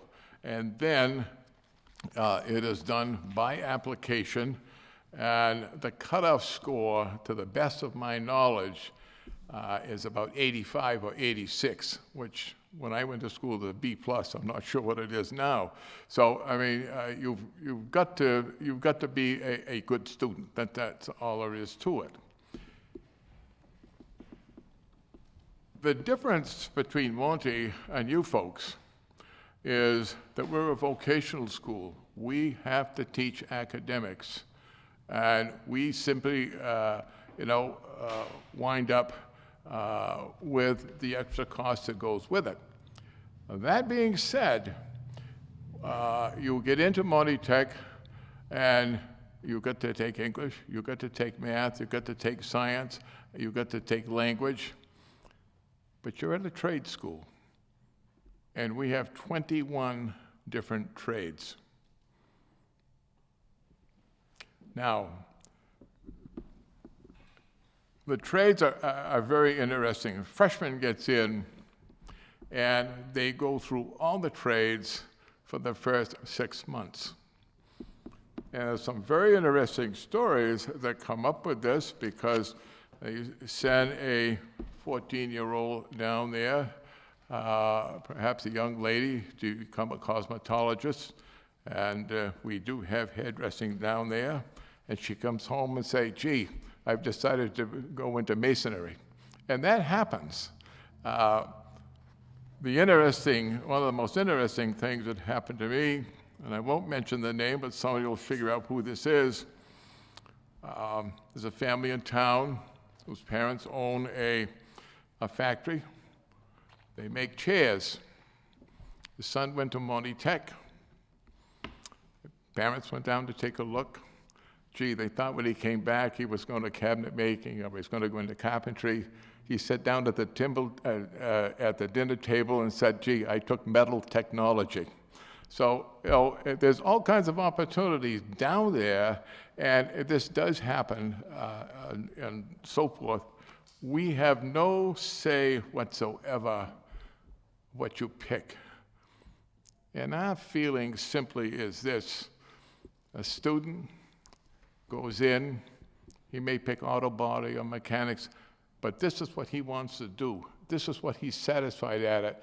And it's worked out very, very well, because we have very few transfers, whatsoever. Budgets. If your superintendent hasn't had a telephone call from DOE, he's going to, and so forth, because they're going to say, gee, we don't care what you think, here's what you're going to spend. And to your new members on the committee, you're going to find out that you have very little to say. The Department of Education told Monty-Tech that we are going to spend per student $15,279.45. You multiply that figure by 150 students, and as I said at the town meeting, that's your assessment. No other way of getting around it. So, I realize that there has been, some criticisms and some knocks and so on and so forth.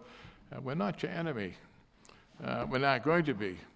And I should point out that we do have a new superintendent, and Dr. Harrity, if she has not already, is going to be make an appointment with the superintendent. We're going to sit down, and we want to work with you, and we will.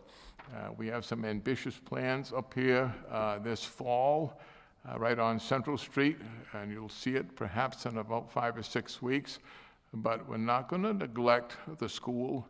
We have worked extremely well with Jim Murphy. He's been very cooperative. Your previous superintendent was really cooperative with me, and we appreciate this effort. So we're here to stay. We're here to help. And if anybody has any questions? I just, Craig first. just a couple of comments. First of all, believe me, I understand how much Monty-Tech contributes to this town, and it is, an enormous amount. I guess I wonder if the question ever comes up, whether it's at your committee meetings or in other venues, as why should we ask any town to pay 5 times more to teach one of our students than they teach in their own school system?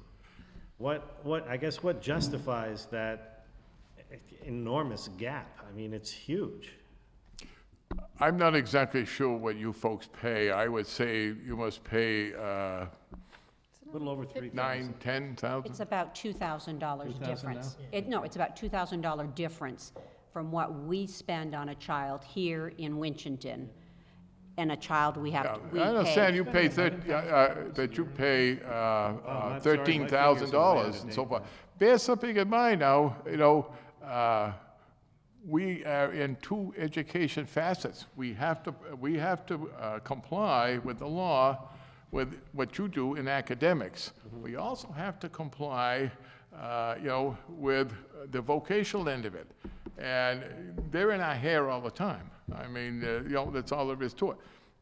And they are telling us, not me, as a matter of fact, I voted against the budget.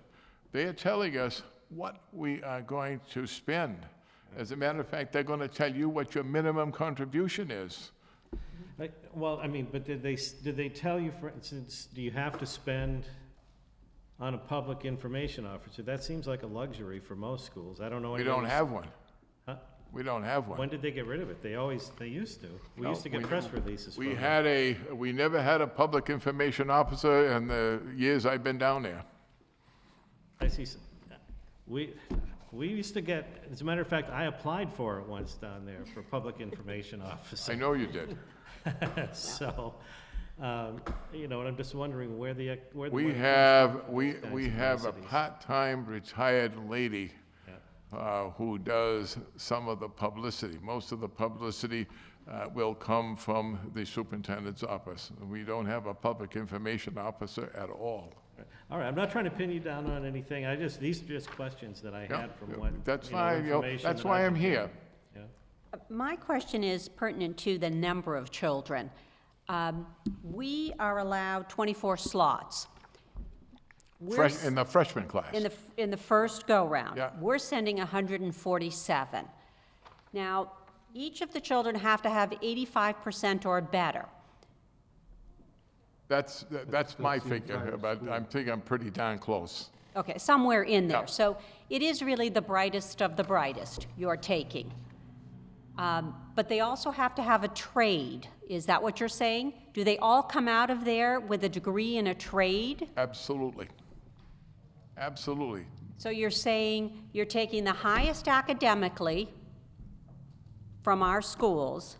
They have to be the highest academically, and then they are also learning a trade. And you're taking 147 of them. I guess that's where I'm concerned. That's where I'm concerned, that we're filling spots.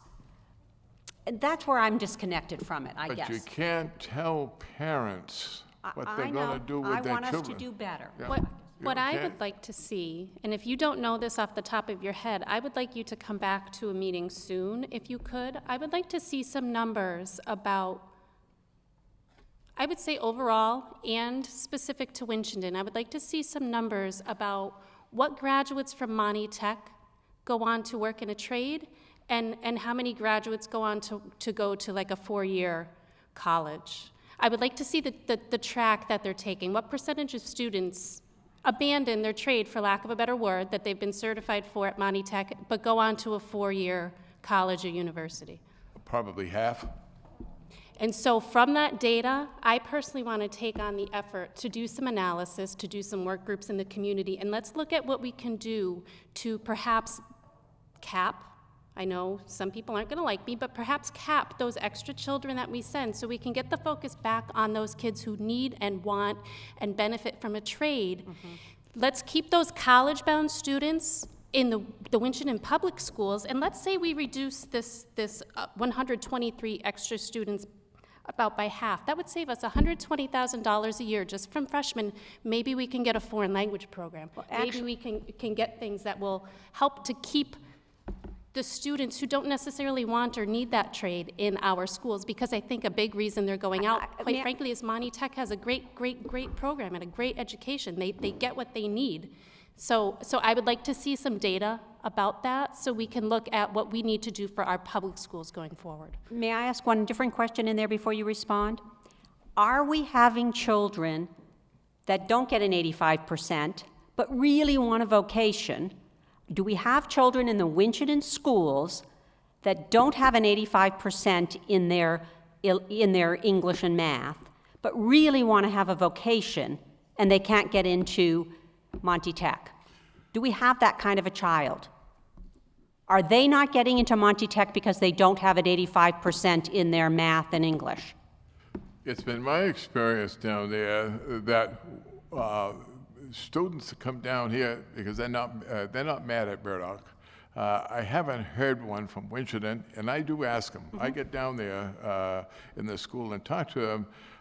They just simply feel, they get down there, they say, we want to get a trade. But And that's essentially, there are a number of people that work, that go to work, right from the graduation stage and so on and so forth in that specific trade. There are others that don't. There's no question about it. And and we have an ROTC program down there, and we have a number of people that will go into the Marine Corps because of that particular program and so forth.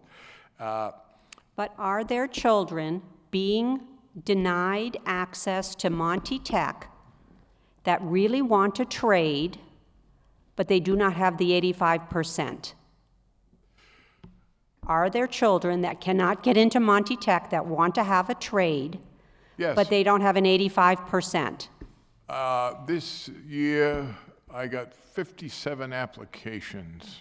57 applications. For freshmen? So I've got a waiting list of perhaps 25, maybe 30. I'm not really sure. I'm not able to see that. That's a private matter between parent and student, and I cannot, can't see that. But see, that's what worries me about Monty Tech. If Monty Tech is saying they're a vocational school, but they won't take a child that wants vocational ed because they don't have high enough grades in English and math, that worries me. That they have to be at the top, they have to be B+ students if they want to be a vocational student. That doesn't seem quite right. Do you see what I'm saying? That if they were just a B student, it's not, or a C+, they can't go there and get their vocational education? I worry about that. I got offended because DOE is sticking. Well, but that's Okay, not, and I'm just saying. Well, I know, but that's what we have to do, and No, DOE's not telling you they have to have an 85%. I don't think so. we have to follow the strict guidelines of the Department of Education, Can you call on Austin? decidedly so. May, If he's seen his hand doing this and this, would Austin like to come forward? may we bring up Austin? Yeah. And before Austin starts, Mr. Gould, I wanted to be clear, I'm not attacking you and I'm not attacking Monty Tech. I think Monty Tech has a great structure that we should try to emulate, that we should try to get our bar to where they are. I'm not attacking what the school does or what you do, but I think we need to look at how we can. It just seems its mission has been greatly expanded. I understand what you're saying, and as Austin will tell you, and he sat at the table for a whole year, we don't have a heck of a lot of choice. We don't, We have DOE in there tripping over themselves days, nights, and Sundays and so forth, and they really do check. They do. I mean, I think. What their theory is, who knows? I mean, I don't think they do either. Now, there obviously, with the new administration, are going to be some changes, and I understand there are some changes in admittance coming down the road. I don't know what they are, and whether they'll ever be implemented, or not. I'm sorry, Austin. I think I think we can use this relationship as a way to obtain information and get information out to the public in terms of what service Monty Tech is providing to Winchendon kids. And I think we can work together with you and us and the public to try to structure that relationship that's beneficial to all of us. So we're not, sending out tons of money to Monty Tech. I don't have the amendments. I only have the original agreement, so I don't know what the amendments say. But, the voters in Winchendon can do a petition to try to make an amendment to this and say, you know what, we want to do a cap. And I'm just throwing ideas out there. I'm not saying a cap's the answer. I'm just saying I feel like we need to get information and get it out to the public so we can kind of see what road they kind of want to take. We're certainly willing to listen to anything reasonable. Changing the agreement. It's reasonable. It's something that can be done. Huh? It's reasonable. It's something that can be done if that's what people want. I doubt it. No, I don't. Doubt it. I don't. All you need is one vote against. Majority. Huh? Majority. Yep. He's talking about a committee, the Monty Tech Bear committee. something in mind, you've got the old one, and there have been some amendments that have been made to it. I'm not gonna, argue the point of the agreement. The agreement has to comply with the state law, and we do. Yep. So, and do I agree with the state law? No, I don't. But, I think Austin will tell you that we just have to follow it, period.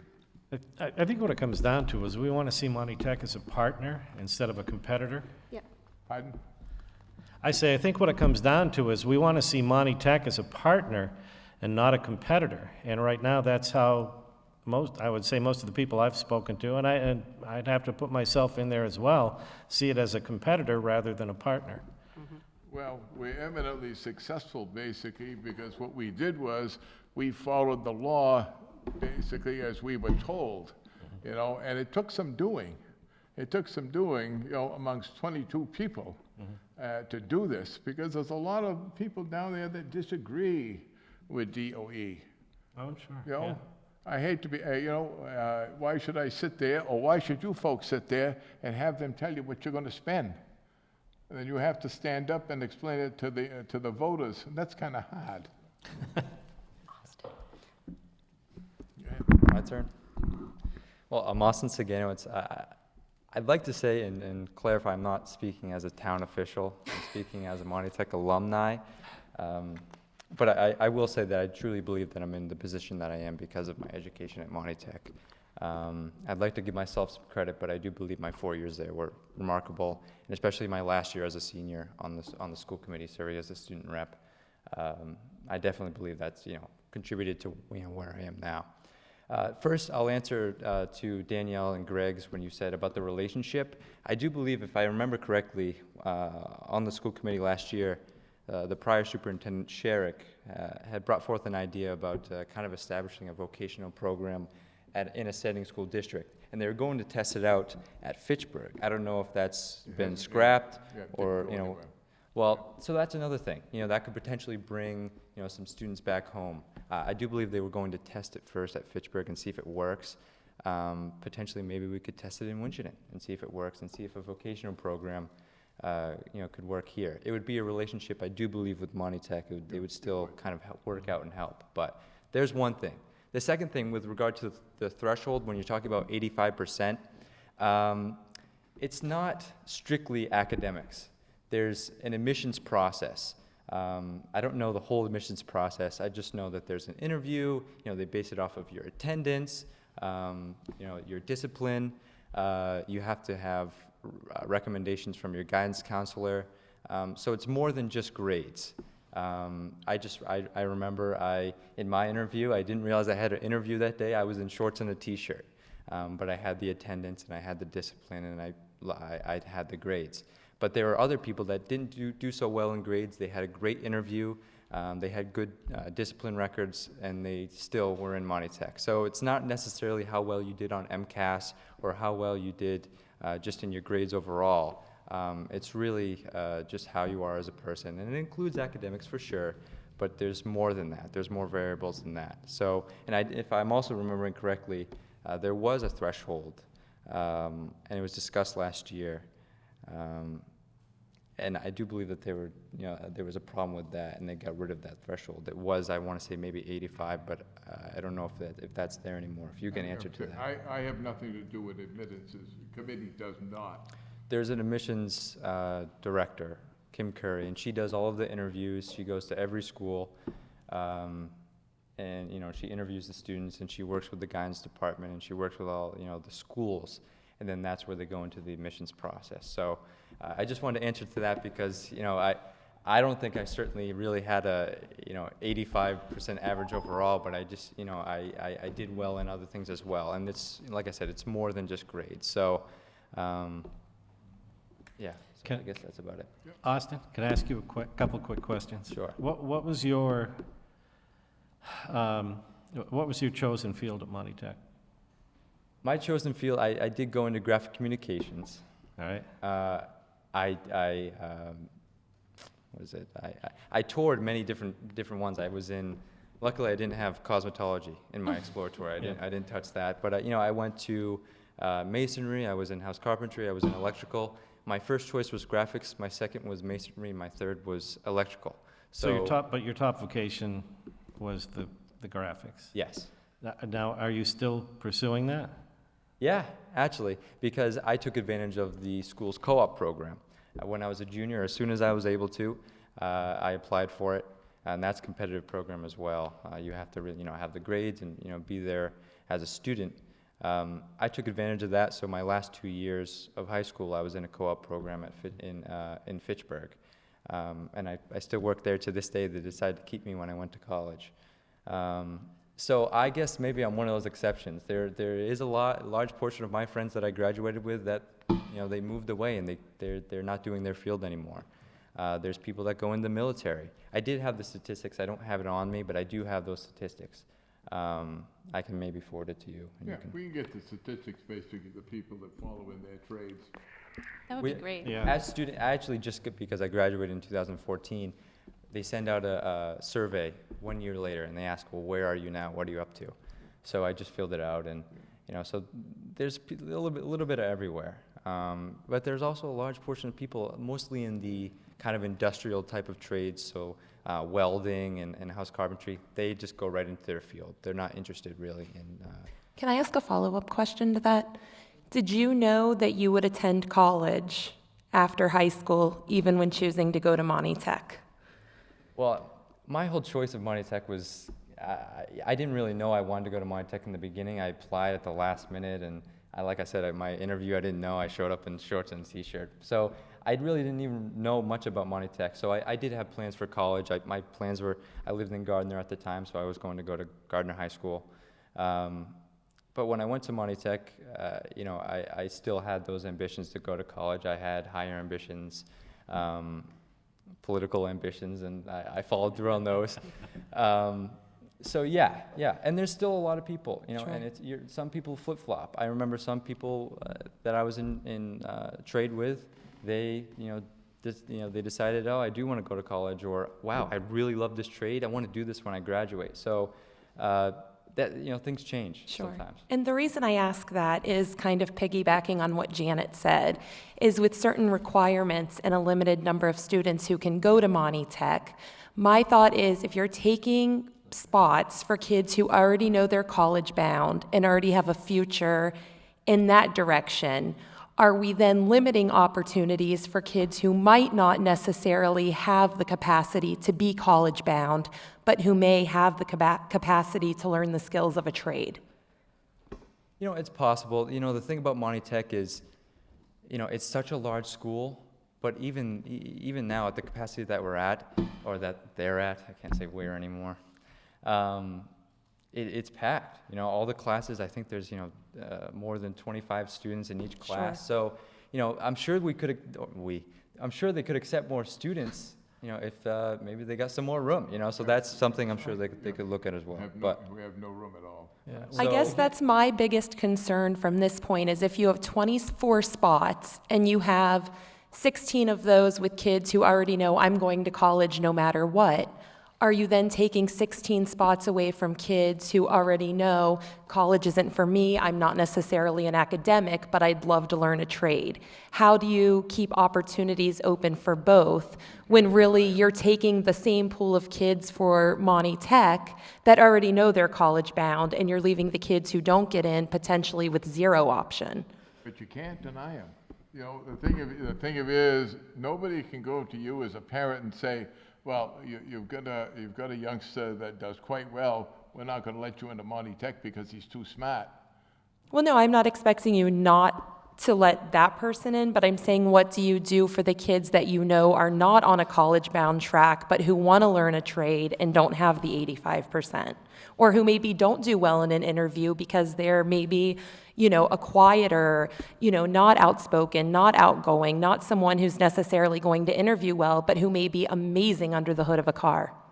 Well, that's, to your point, and you've been there a lot longer, like you say, than most people, but I thought the idea behind vocational education when it came to the fore back in the 60s and 70s was to give an opportunity for kids who weren't college-bound to learn that vocation and move into a field where they can go to work. Now the mission seems to be totally expanded way beyond what the original goal was. I think Austin would acknowledge the fact that if you went down there now and asked the students essentially why they went to Monty Tech, they'd say, we wanted to come here, to get a trade education. And I'm sure he's heard it. And, my point essentially, again, is this. I can't tell somebody as a parent that because they've got a student that wants to go to college or does well in academics, that they can't go down there. You just can't do it. Can I say, just, Mr. Gould, some of our students that are struggling in school would do wonderful if they were underneath the hood of a car or learning carpentry. They don't get that opportunity. And I think that's what we're saying. It's the kids that need that kind of education that struggle. And their parents would love to send them there, but they don't even get the interview. We'd love to take them all. We'd love to take them all and so forth. And we're going to be eyeing expansion down there very, very shortly because of that. I went there in 1977, and there were 600 people there, students, teachers, and everything else. Now, basically, during the day, counting adult education at night, we have better than 2,000. So obviously, the school has done something in the eyes of the public, in the eyes of parents, in the eyes of students. We've got people banging on our doors who want to get in, and I think it's wrong that we can't take them. Okay. But obviously for the lack of room, we cannot. And I have a question. You accept all these applications. Does any notice go back to the school that we got these applications? Like, do we have any option to fight for these children? Like, say you have 57 applicants for freshmen. Do we get notified that they've applied and we have the option to sway them? To do what? To sway them to stay. Do we get a list of what students? We know that this is happening.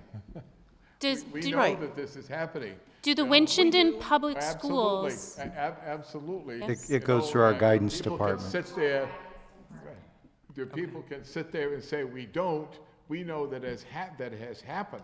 Right. Absolutely. So then the guidance department has an opportunity to go to the kids that may be more on the college track and say, if you stay here, this is what we can offer you, this is what we can do for you.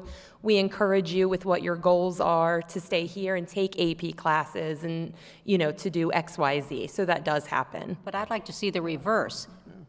Mr. We know it happens. Excuse me, Mr. Those 5 elements that they look for, it's not their committees or whatever. It comes down with Kim Hurd, their admissions, those 5 criteria points. It's kind of like a blind, they don't know the kids' names. It comes down to those 5 and how those kids score on each of those.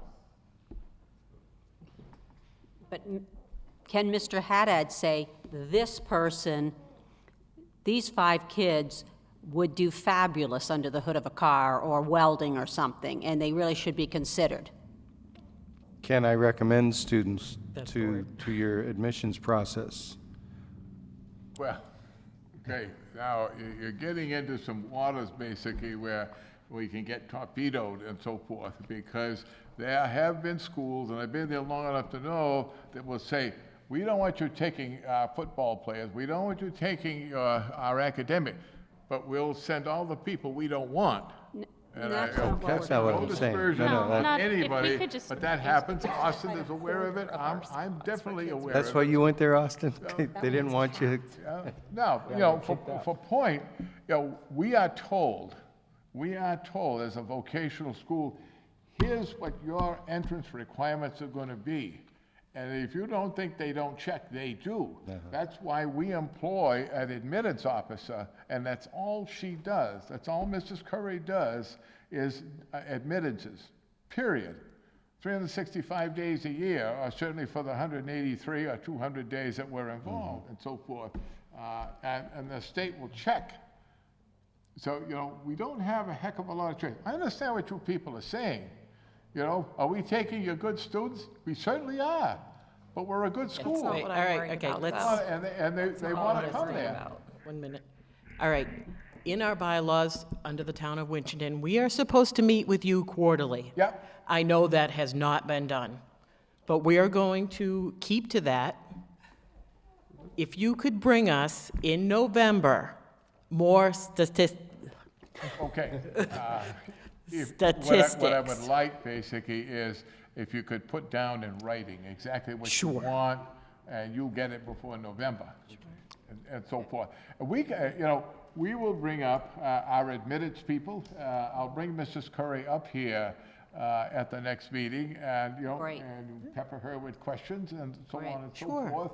And I'm sure the superintendent is good. We are coming up to see your superintendent anyway, and so he may, take the opportunity to voice his concerns and so forth. That's fine. We don't have a problem with that. And I think more open communication and discussing it, it will calm down the hair on everybody's neck, so we can see that our students are going there and doing good. I mean, if a lot of our students are going, we wish them the best, but we need the feedback. Well, we need the publicity. I should point out, you're right. You're supposed to make quarterly. I'll tell you how I showed up in front of your committee. Sometimes I invited myself. I mean, that's exactly what happens. And there were years that went by when Exactly, it but it's just didn't time for happen. us to So get back out there. I am glad to do this.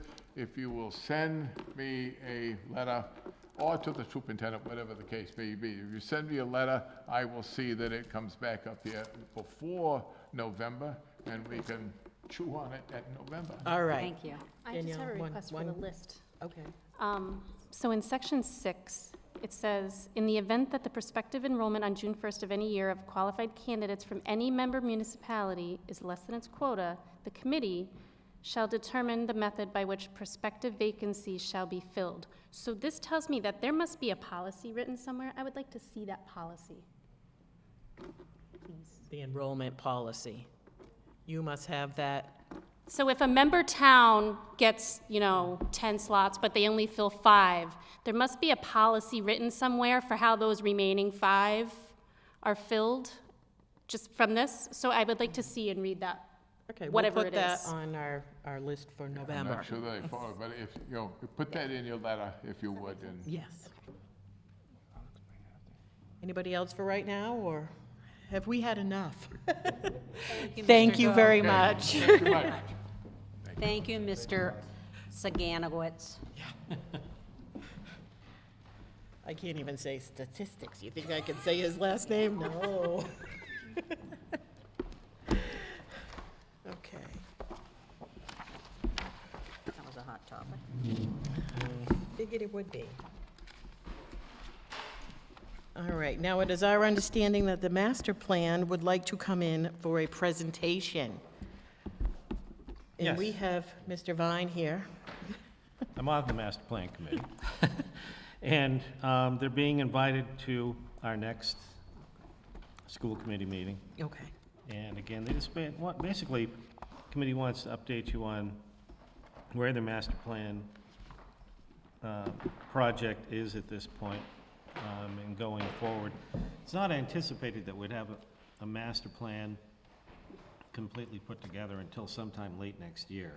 So it's an ongoing process, but certainly there are components that we're looking at that do relate to what the schools are doing, not the least of which is providing prospective employees for any businesses that may come into town and the education that's related to that. So they will be invited to the next meeting, and I'm sure they're going to be here. Is that good with everybody? Yeah? Okay, we will invite them. And now, in response to Mrs. LeBrec's letter from months ago, it was discussed about creating a district fundraiser coordinator. I had brought this up to Mr. Haddad. I'm not sure if you had a chance to talk to any administration. Can I suggest we put this on the August 20th agenda? Sure. Because I'd like the principals here so that they could weigh in on this. I think it's a great idea. I'd like to see where they are at. Are we talking about an event or a position? It would be a position. Okay. It's just someone to organize all the different things that are going on in the district at the different levels. You know, like control a calendar. Yeah, I just want to make sure people So this know what we're talking fundraiser about. doesn't run into this fundraiser. Okay, well, we can table that. Just for that purpose. Ms. Fazina, Right. is there a calendar where they show the different schools and the fundraising that's going on? Okay. I know for middle school, we do our own. Yeah, The high school does their own. okay. Okay. Yeah, I think it would be helpful. So if we can bring this back up at the August 20th Yes. meeting, the other principals will be here. Yep, not a problem. We'll table What that. meeting was it be brought up at? August 20th. All right. And then also it was brought up about the community eligibility for free lunch, which we seem to have gotten this huge packet from Carolyn. Yes. Did you have a chance to go through the packet? Yes. It's piqued my interest. Yeah, it's pretty much, perked everybody's ears up to find out. Well, we do qualify, and apparently the level is 49% now, and they've made some changes to that requirement. So we do qualify. There are some pros and there are some cons to it. And I think I keep going to the pros. I think the biggest, one of the problems we have in our schools is kids don't buy breakfast. And this free lunch opportunity for everyone would give them the opportunity to have breakfast and lunch. The other side of that, and maybe Mark can attest a little bit more to that, the more money we spend through Chartwells, that money is kind of revenue that's coming into our system. Go ahead, Janet. Well, I just have a whole series of questions again. Oh, okay. Go ahead. Go ahead, Danielle, first. No, I was just going to say, maybe let's let Steve finish. Yeah. Oh, well, and that's what I was, my concern is that I want our kids eating nutritious breakfasts and lunches. And by providing this kind of an opportunity for them, it helps. It is a program that runs for 4 years. And I think one of the concerns is what happens if our number 49 goes away and now all of a sudden we lose that benefit. Some people are going to be a little bit upset, but I don't see that happening right away. So I think it would be a great benefit for our community and our children. So. Okay, well, the first question is, at 49%, we actually will get paid by the government about 78%. They actually cover 1.6. Yes. So that's at about 78% that they'll pay. We then have to cover in other funds 12%. Where does that, one, I don't have a clue how much that is. I wouldn't have any clue what 12% means, because this includes everybody that comes to school, and we can pick it by school, but if we did the whole district, it would include everybody gets free breakfast and free lunch. So how much money is that? Is that $100,000 extra? Is it $1 million extra? If kids choose not to Way eat, into does that. that offset that, though? Pardon me? Something we'd have to take a look at. Okay. Like a point of sale tally. Is it 78% of like the whole total, assuming every child is eating, or is it Yes. 78% of which children actually do eat? No, it is every child in the school district gets a free breakfast and a free lunch. So my assumption is the difference would be made up by the children who didn't take free lunch that day, right? My interpretation reading it is that the That was percentages how were I- based on how many meals were actually consumed. That's what I Is that thought. a mistake? That's my understanding too.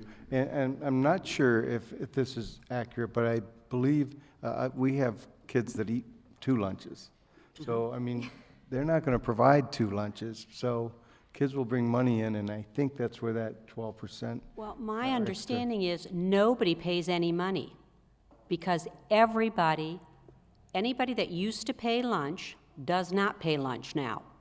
There is no money exchanging hands. Everybody gets a free lunch. If you read it, every single person gets a free lunch. Well, they're eligible for it. That doesn't mean they have to take it. I get it, but you're eligible. But there is no money ever exchanged hands anymore.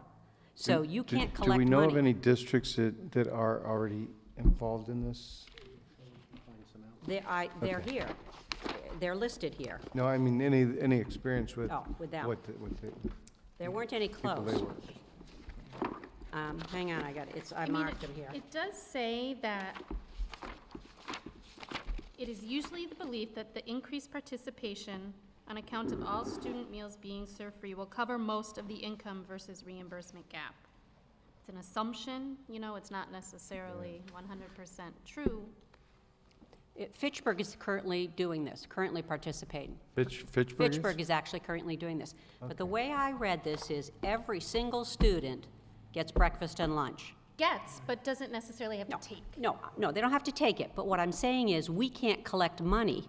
We can't say charter, is it charter that's our meal? Chartwell's. Okay, we can't say they collect money from your daughter, and they collect money from his son. I know you. No. I guess what I'm asking is say 100 kids, say we have 100 kids, just to make this even numbers, and 75 take it that day. Aren't we automatically submitted, though, for 100? So 78% of 100 kids eating, but only 75 did, we would actually have an overage, if I'm understanding this correctly. Is it automatically assumed 100% took it, but if we're not actually serving that many? But see, the charter would have to prepare for 100 in case 100 kids took it. Right. That's number one.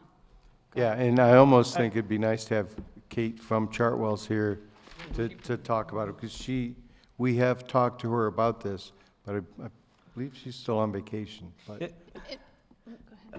Go ahead. I'm probably going to sound like I'm doing my best Bernie Sanders impression here, but if Janet's correct, and that 100% of the students are eligible to get a free lunch, I just have a problem with that. I mean, it's the same thing. I mean, I believe in means testing for Social Security. If you're wealthy enough to not need it, you don't get it. And to me, if there are families in this town that can well afford sending their kid to school with lunch or paying for their lunch, I don't see the need, whether the money comes from the town or some other organization. I don't see the equity in spending money, basically giving money to people that don't need it. Well, then I have other concerns. One is, where do they have breakfast? I know in Gardner they had a grant where the kids got breakfast in the classroom, and some of the classrooms were a pigsty because they were eating breakfast in the classroom. Yeah, right now our kids eat breakfast in their homerooms. Yeah. But, And then does that take out of the school day? And let me ask the principals, are the rooms trashed because they're eating? Yeah, our children are very, very good about oh yeah, they're very cleaning clean. up. Yes, good. But I mean, have the teachers, if we go this route, have the teachers been asked about it? No, we first started looking at this Just as a summer. start Yeah. of discussion. And then it goes back to what Greg was saying.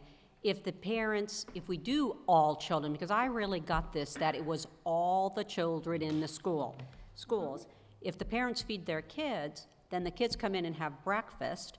And if you think, I know there are a lot of children that don't get fed breakfast, but at least in the younger schools, I think they get breakfast, then they have a snack, then they have a lunch, then they have a snack, and then they go home. And I think sometimes we're overfeeding our kids. So that's. I think I'd risk a kid being overfed over a child not being fed at all, personally. And I think that's our problem. Kids aren't being fed, Yeah, some of them aren't. and they're too embarrassed to say anything. And we have principals that are pulling money out of their pockets. And I don't want that either. Yeah. I just want us to figure out a good, And that's why it was brought up for discussion. Yeah. We would like the input from administration and Chartwell's. But I really think because we are at 49% low income, we need to look at this. We need to help our families. do we know anybody in Fitchburg, the Fitchburg School District, that we can talk to? I can contact the superintendent. Because they Andres. seem to be on that list that says they're already participating. Okay. So See this how could that's be. I working didn't- out I with didn't know that. reimbursements and costs and. And maybe we can talk to that person, indicate about the potential for those kids you mentioned who like to eat 2-3 lunches, like a system whereby they get their first free, but then if they want a second lunch, they have to pay. See, that was my understanding, but Janet kind of read in a I little read bit you- more. there I is thought not. that's where the I think we're extra, extrapolating beyond what's written Yeah. in here. But you would still have to offer some sort of lunch that people pay for, like the administration or, other people in the building. And So- then though, there were some other things we got. If you read, there's some Chapter 70 funding issues, because the way they do the direct certification for this program is different than the way they do the low-income funding. So Yes. the money becomes very different in your Chapter 70 funding, and you get a lot less money. So that becomes very different. And so then your money, your Chapter 70 funding becomes much less. So there's Okay. some real issues on that. Yeah. So, I mean, it is definitely a project So it's a big to issue to discuss. I think we have a lot of questions to ask. yeah. Yeah. Worth taking a look at. Absolutely. So that's on the ongoing project list. That be put on the future agenda? Yes, probably as a standing agenda item. All right. Do we have any citizens' comments and questions? No. All right, we had one set of minutes from the joint meeting of May 14th. They looked good to me. I didn't see any. I had no problems with it. I would make a motion that we approve the minutes from that meeting on May 14th. Okay, made in second. All in favor? Aye. Aye. Aye. Abstain. Abstain. I wasn't there. All right, we approve to release these minutes. All right, questions and comments by members. Excuse me, Don, can I Yes. I just got a text saying there are grants available for that 12%. So Are more grants research available? is yeah, so we will look into that. Okay. Can you guys Carolyn find must out what be happens watching. with Chapter 70 money if this happens? So, Because that was the biggest issue. They're talking about doing workarounds for it, but they still, from the article I read, which I don't know how long ago it was written, that they haven't come up with any great solutions yet. Another question I would have is people who are able to pay, could they make a donation in lieu of buying their lunch to make up the difference? Good. Good idea. I just did some research, i.e. I texted Andy, so his response is as follows. The theory is that it would increase the federal reimbursement because all low income would qualify without having to complete the application. I guess all kids don't typically apply. The district does pay the delta, but usually the federal reimbursement offsets that, typically. Also, it reduces the administration costs because now you reduce the need for tracking applications and cashiers and all those other expenses that you would typically be paying for.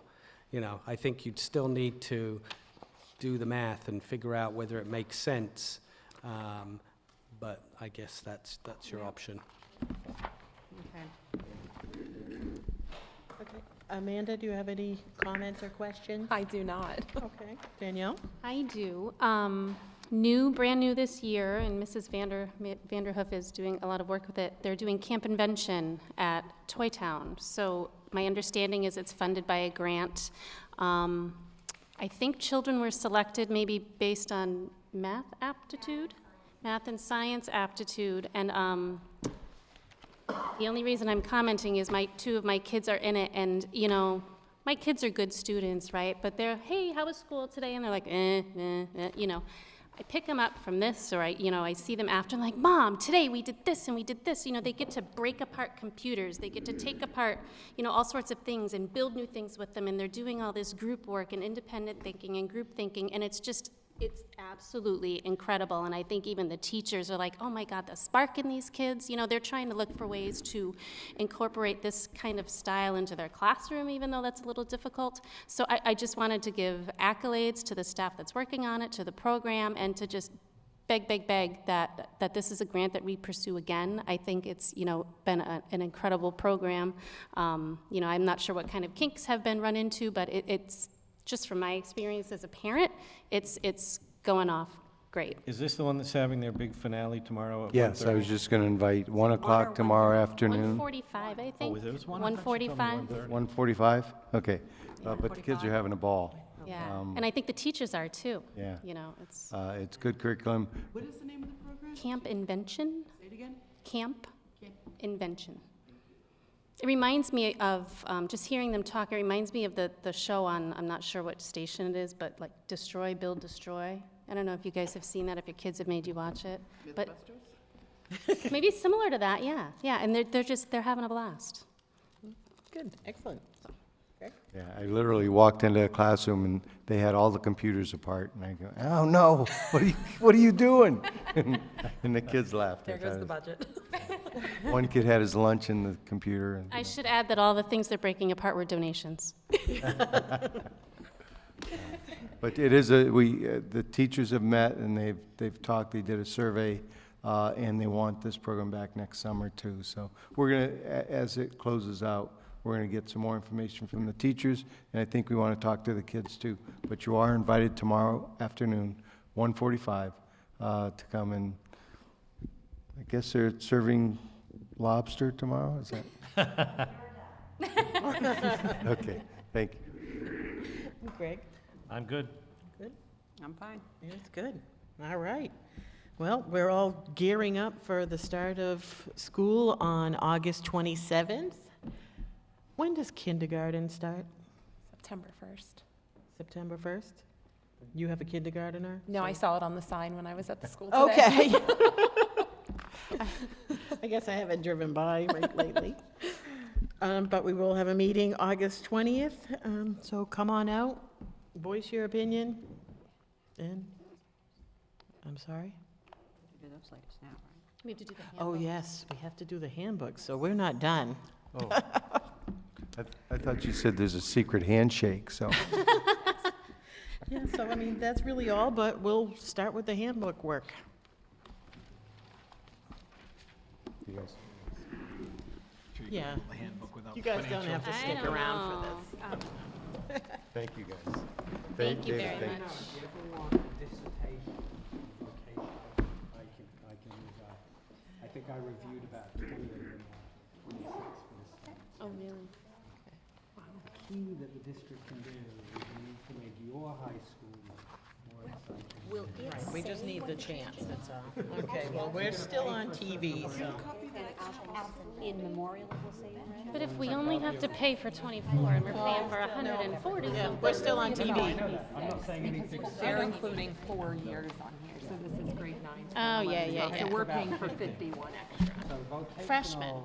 Vocational is no total, different than 51 any type of total. choice. If your Thank you. school is more exciting, you want to stay here. Which one are you gonna go first? She's just giving you, I'm gonna go through mine. Okay. So I have a question. Is there a format that's followed so that all the schools have some consistency between the handbooks? Okay. Yeah, it would be. Can I, we have a 2-minute break, or can I just disappear? Okay. And Jimmy's gonna have the alarm also. You want a motion for a 5-minute recess? Do you need to recess? No. Just her. Go. This is where my OCD is gonna kick in. Because I feel like. All right, we're gonna go over the Murdoch Middle School handbook. Page 6. Like this list.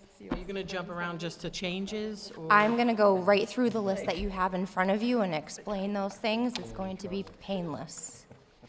So I'm Jess Vazina. I'm the assistant principal of Murdoch Middle School. And Amanda had just asked about the format. A lot of the schools have the same format.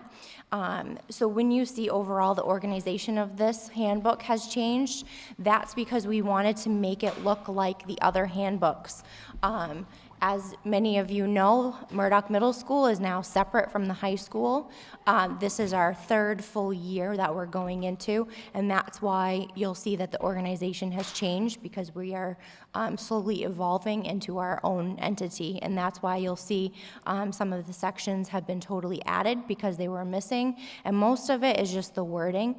Mr. Mackey will be the first one to tell you that he likes to use big words and have, he's very verbose, so some of that we've kind of tweaked a little bit. Him and I have worked on this.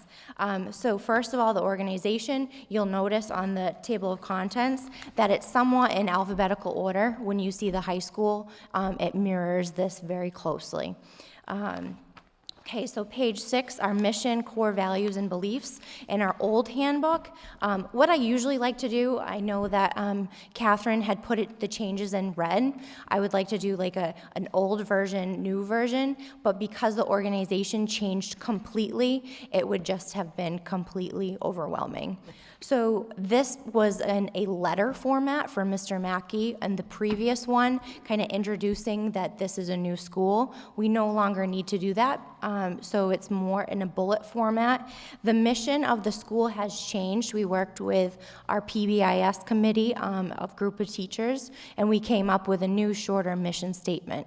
So it's quicker to remember, and this is going to be posted on all of our signs. When you come into the building this year, you will see that this mission is posted right there with all of our school-wide expectations. So there'll be a lot of new things going on in the middle school this year. So that's the only thing that's new on that page. Okay. Yep, go for it. I just want to make sure, because these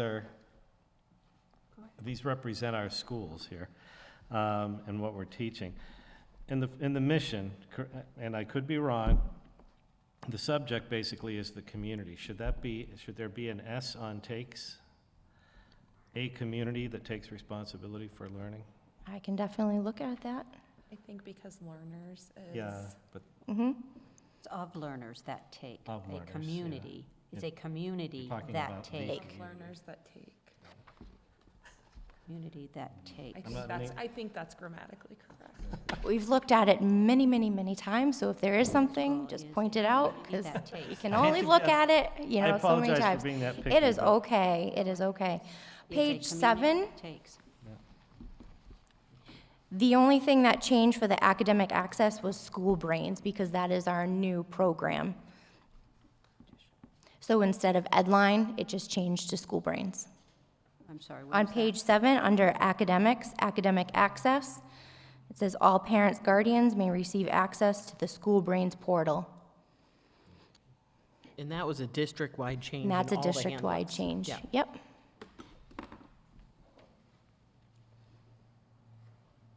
Page 8, where it says makeup work at the end, it was very wordy, so we just shortened some of the language. The main message is the same. Those 3 paragraphs were Yep, changed? yep. It's just, it was very wordy.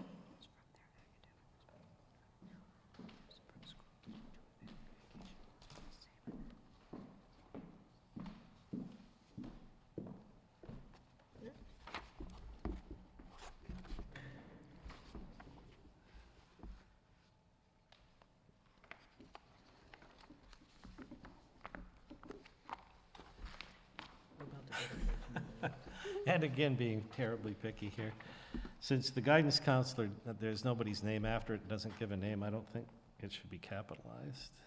Guidance counselor should be in small, Okay. lowercase.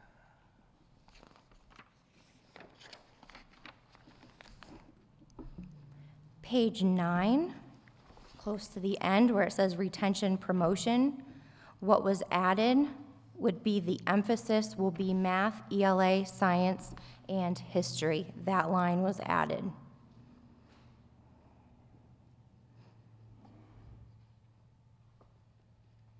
Is it SS history?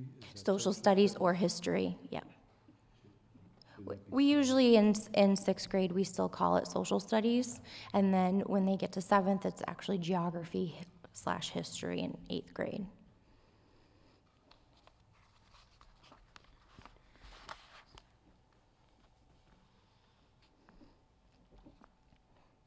Page 10, and if I'm going too fast, let me know, where it says attendance, down towards the middle of the page where it says procedure when a student is absent, we added those 3 bullets, kind of at the request of our office secretaries who handle absent notes and kids coming in, or phone calls for students that are absent. This is a clearer procedure for parents to follow.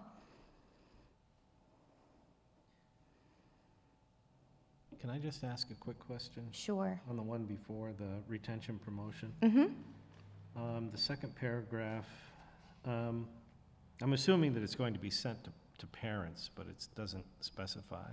For summer school? It says, retention and promotion. Summer school will be strongly recommended and information will be sent with the hope and intent of helping them progress. So is it to the students or the parents? The parents. Summer school is basically if we have the funding to provide summer school. This year we were able to. What we do in the middle of the year, and it's stated in here in other sections, is we will send a letter home to parents of any student at the middle of the year that's failing for both the first and second quarters. We have a meeting with them, and then at the end, if summer school is being funded, we'll send a letter home to parents, and we also contact them personally. Okay, I was just going to suggest that where it says sent, if you put 2 parents after that, just so there's no question. Absolutely. I can do that.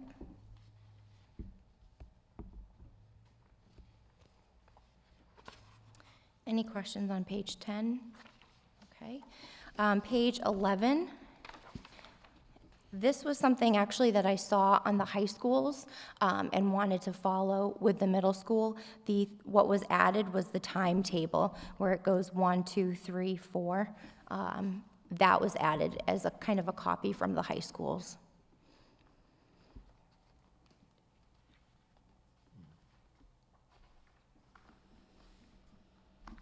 On page, yep. Jess, I like that. I like that fact that they're learning in middle school what they're going to have to adhere to in high school. In high school. We've never run into this issue, but it's in here if we do run into it.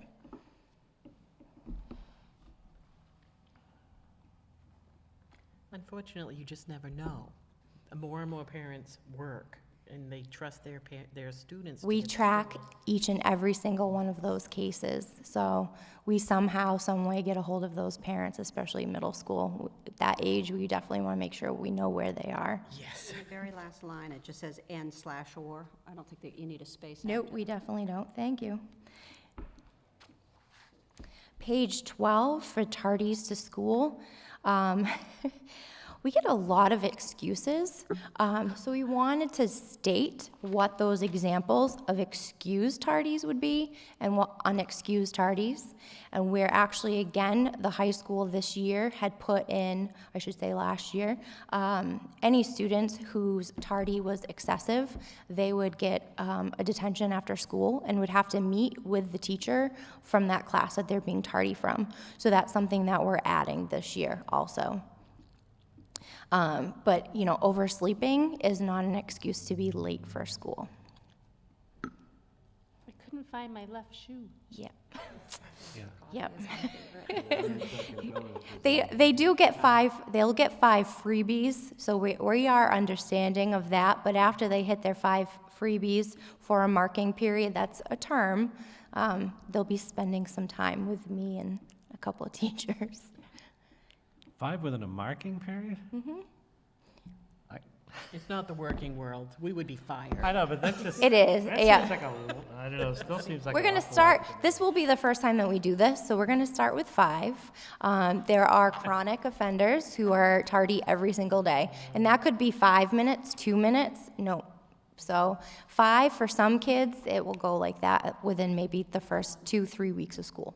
It's gotta be hard at that age level, because to some extent, they're still dependent on mom and dad That's right. to get them there. That's right. Then that kid's gonna be saying, Mom, Yeah, but come if they're on." being Mhm. driven in by a high school I'm not brother. excusing, Yep. I'm just happen. I cracked the whip on those little snappers there. Yep. We are raising our expectations not only for students, but for parents, so. All right, so page 15. This will be an easy one, the first one. So instead of it saying PTO, it says Friends of Murdoch Middle School, and the wording is exactly the same. The only thing that changed was the title.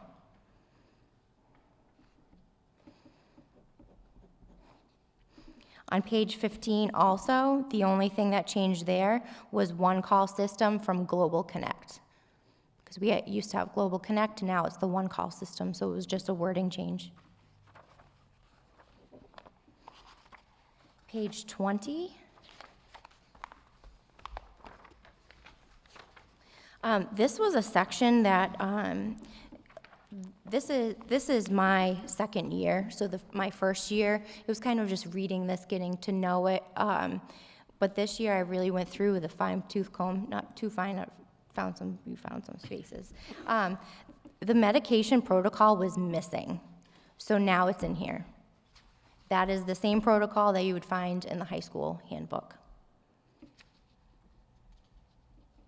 Could it have been missing because maybe the nurses took care of it at some point and it just never made it?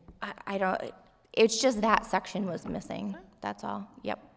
Number 2, no medication, including over-the-counter mediations.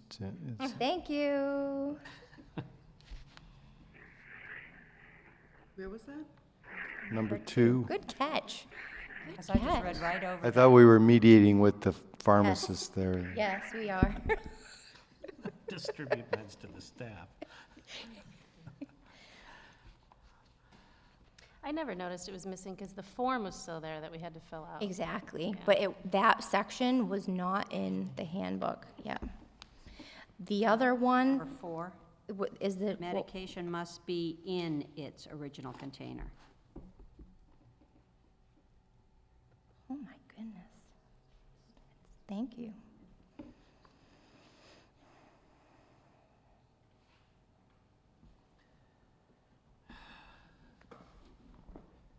Now, let me ask, just out of curiosity, and maybe I just haven't read down far enough.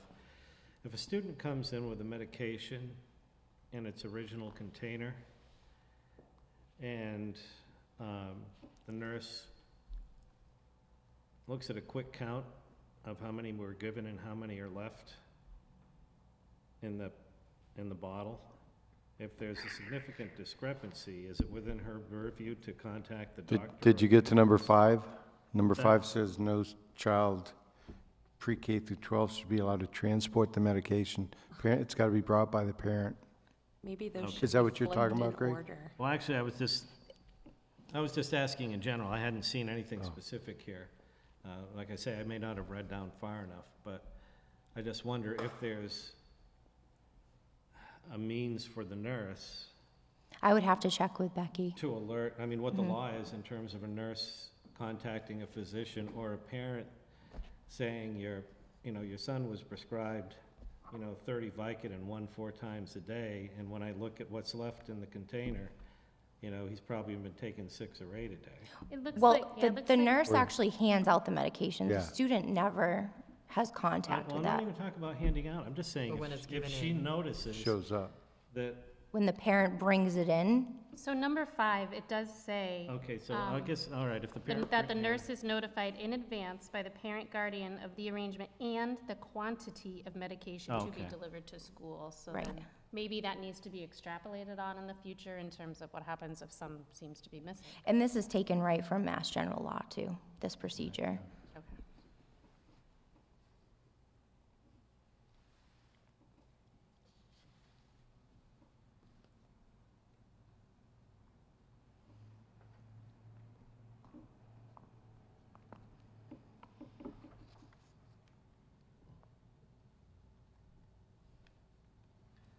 Number 6, students 18 years or older. Yeah, of older. We should probably check the high schools, because I copied and pasted from theirs. Yeah. Yeah, They yeah, just gave us their bits. yeah. I'll check the law, the book. Yeah. We received the new book Saturday, so So you might want to, so we'll check it. oh, yes, so we all have mail in our mailbox. We do? The handbook, Oh, I already got that. The law thing? I already got that. over to you. She walks there every day. That's how I get my miles.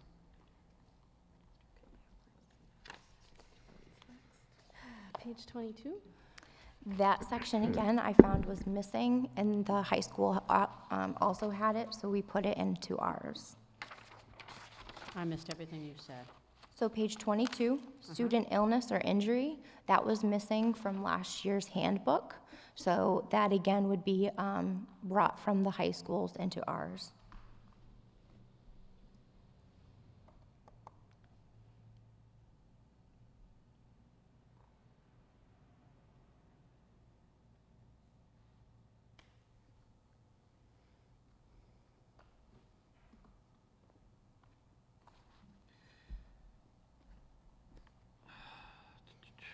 I'm looking at number 2, and I'm wondering if, and I guess I'm sort of comfortable either way, but an ambulance may be called. I mean, if they need to be transported somewhere, I would think an ambulance. We would have to Have to just, be- we would will just be have to called. reference MASC to see what they have, because that wording's coming straight from there. Okay. 'Cause if a student falls and breaks an arm, you might not call an ambulance, the parent would pick them up, so I mean. And I'm assuming there's an If a kid fell emergency and broke an arm, contact you'd list. Yes. That would Yeah, be it doesn't before the necessarily have to ambulance. be the parent or the ambulance, it could be the emergency contact person. We'll call you, and you can come get him. If I would make my If I daughter had a wait. kid at school and they broke an arm, I'd want the ambulance called. I wouldn't want them to wait till I could pick them up. That's no excuse for not doing homework, but the school nurse would take care of it, first step, and then Yep. call the ambulance if necessary. But the parent would be called first, so. They're still doing their homework, though. Maybe a better example would be if they had a stomachache. There we go. Okay. And also, just a question, because I want to make sure the district is covered. Where it says emergency ambulance use will not be borne by the district, is that, I'm wondering if we should say it will not be borne by the district, or should we say it will be borne by the student and his or her family or caregiver? Again, I would go back to the source of this and just, I would double check their wording Oh, okay. and the references. Didn't make this up. No, I No, got you. no, I didn't pull that Because out I of think there's my probably lots hat. of other avenues that could be responsible for it, but this Yep. is just saying, hey, it's not us. Right. What I can go to that is definitely us, that we put in here, that is a brand-new addition. When you look at the high schools, you'll notice they also have a rules and expectations, but this flows into what we're doing at the middle school and implementing PBIS this year, positive behavior intervention supports that we're rolling out. Last year, we did send a group of teachers, myself included, to be trained in the PBIS model. It really goes along with positive reinforcement and acknowledgement systems where you teach certain behaviors instead of going right to reactions of how students behave. So what we also have a PBIS framework for the teachers to follow, and these are our school-wide expectations that you see at the bottom of page 22. When you do come and visit the middle school starting the brand new school year, you'll see these expectations posted all around the middle school in each classroom, even in the bathrooms. So our saying is that Murdoch Middle School students do their part. So what is part? pride, accountability, respect, and teamwork. So these are each of the things that fall within pride, accountability, respect, and teamwork. So that's something, that's our mantra that we'll be teaching to kids coming in 6th grade, 7th grade, and 8th grade this year is what we're rolling out. It's new for everyone.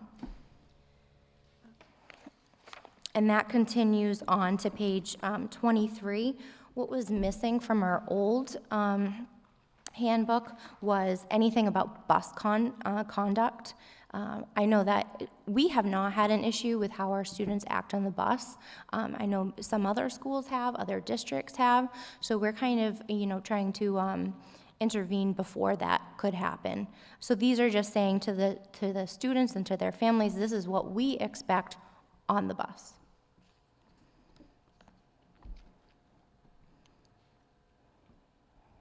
Are the grades still separated on the bus? Like the high school sits in the back and the middle school sits in the front? When I visited some of the buses, that's what I did see. Yeah, usually friends sit with one another, but there's no rule or law. They just. Right, but I think the bus drivers might do that Usually they try anyways. to. Yeah. Mhm. Okay.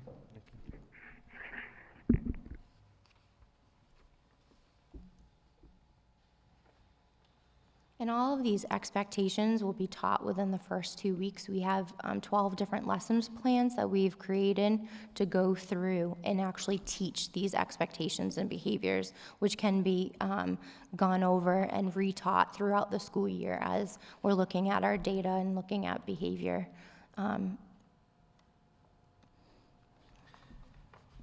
It does say in here, be courteous to other students and to the bus driver. I'm just wondering, let's see, where did we go here?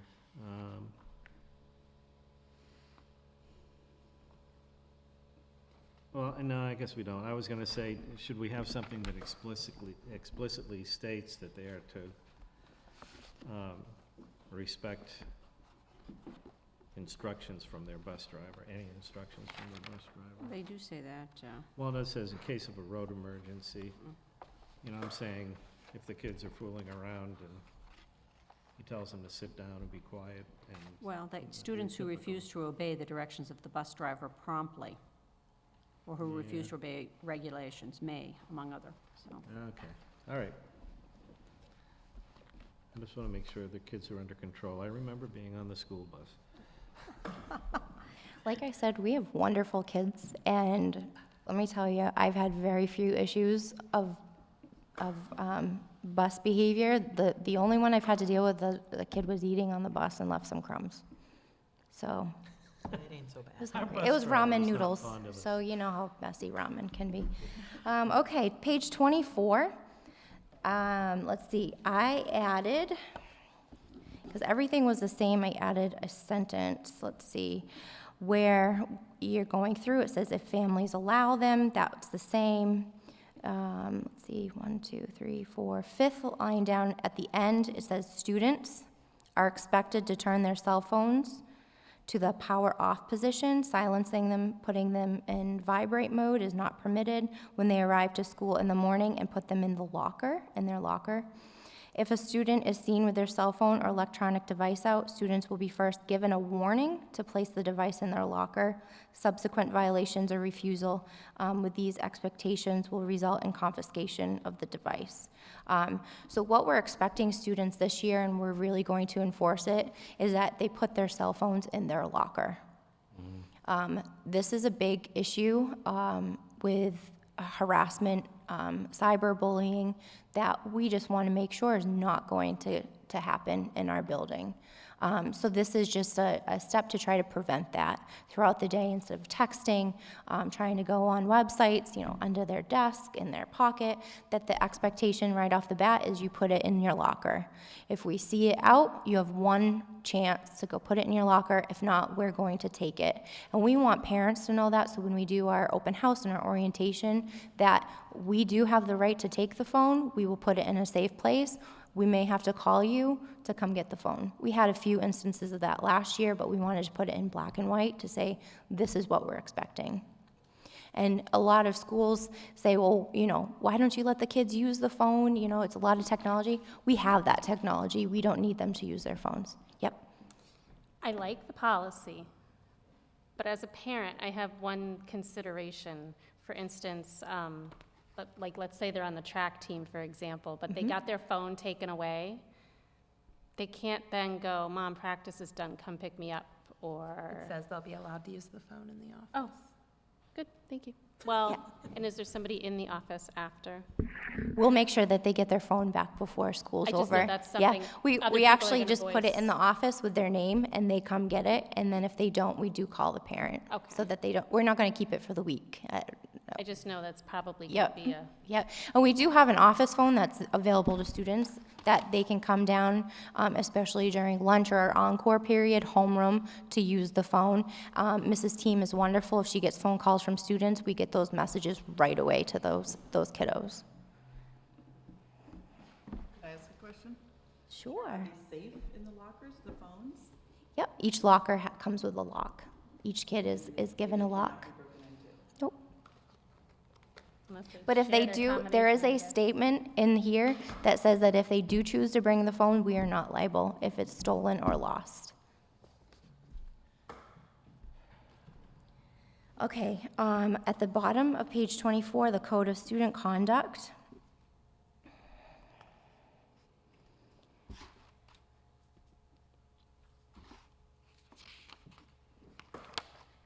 Let's see, I think I changed the wording 1, 2, 3, 4, 5, 6 lines down where it says, "The principal and assistant principal, while mindful of the well-being of all students at MMS, attempt to approach each student as an individual and to work with an individual to promote his or her personal development. The faculty, staff, and administration are committed to working together with students and parents to create an optimum learning experience for each individual."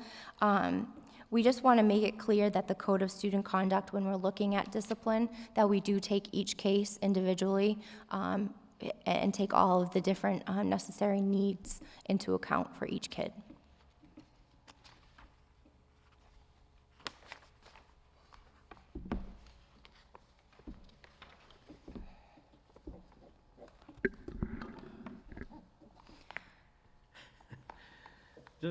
I have to ask this, even though it may sound ridiculous, but it says the district reserves the right to look at any data, emails, files, or online activities by any device issued by the district and any device used on the school network. What if it's not a device issued by the school or necessarily on, I'm not sure, to be honest with you, what you mean by the school network, but If you come in and you get into our wireless yeah. network, you are on the school network. Okay. So whatever you would do on your phone while on the network, it's public information. So if, and I know this is going to sound ridiculous, but if a teacher happens to be walking past a student in study and they see on their cell phone, the bomb is in the wastebasket, does the teacher have the right to take the phone and look through the conversation? Well, first of all, they're not supposed to have their You'd phone obviously call out, the so, You'd obviously call the I police. don't think Right. the teacher would necessarily be the one to look through the content, but they administration. have every right to confiscate that. And usually what we do is we don't even look at it, we call Officer Flag right away. Because you just- if we look at something that's on that phone that we shouldn't be looking at, then we could get in trouble for it. So we will just confiscate the phone, and if there's some idea that there might be something on the phone that should be looked at, that's when we hand it over.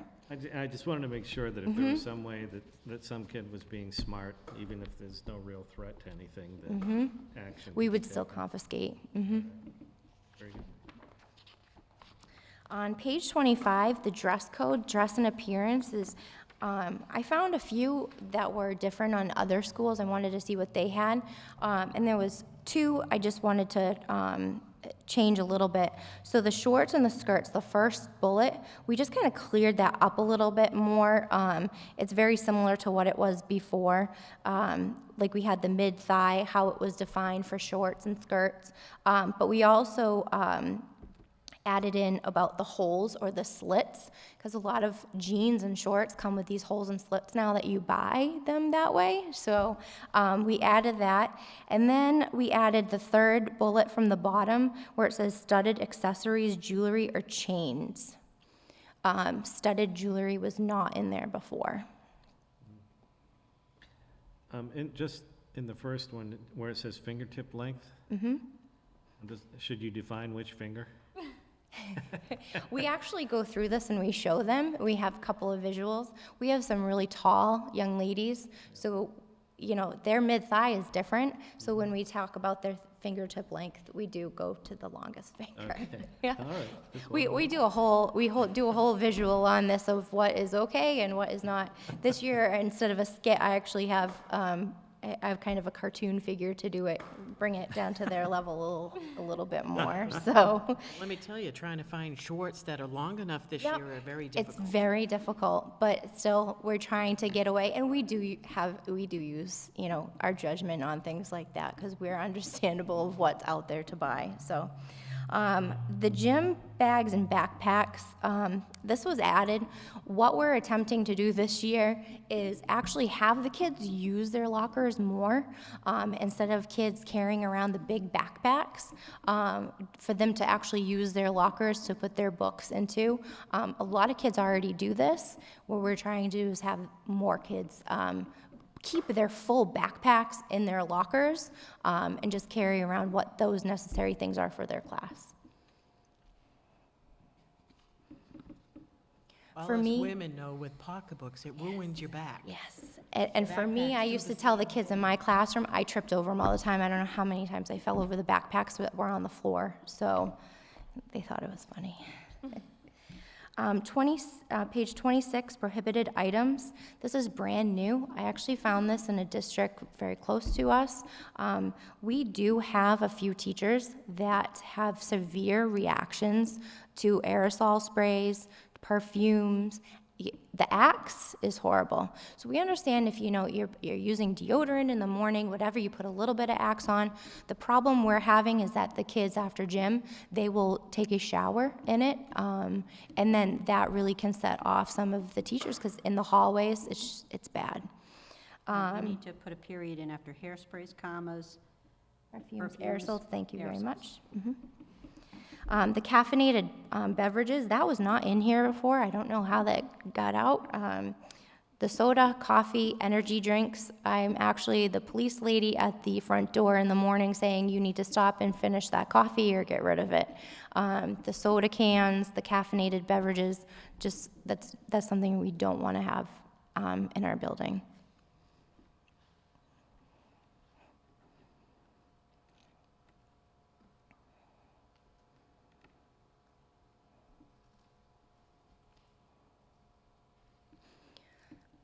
The tobacco products is also in another section, but we wanted it here also.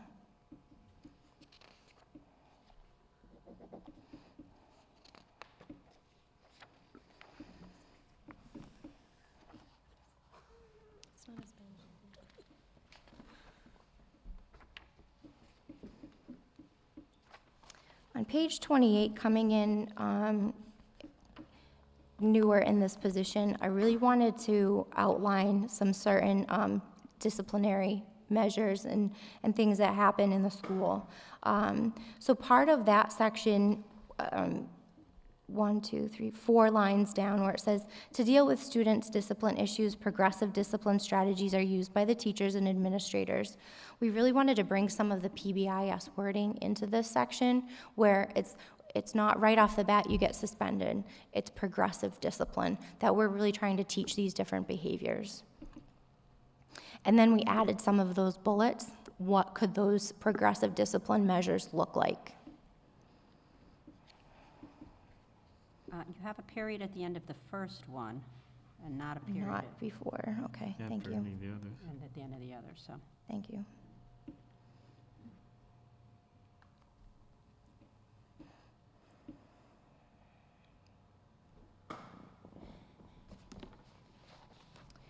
For the detention section, all I did is I added the extended detention.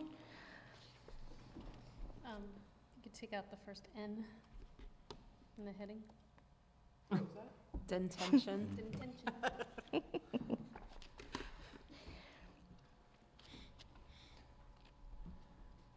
It's funny, you look at these things 100 times. Can I just What tell I do you? for a living, I Yeah, yeah. I had my mom look at it too.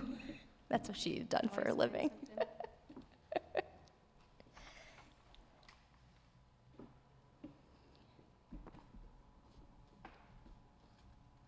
And for the in-school suspension, it was just wordy, so kind of tried to clean up and clarify some of the wording.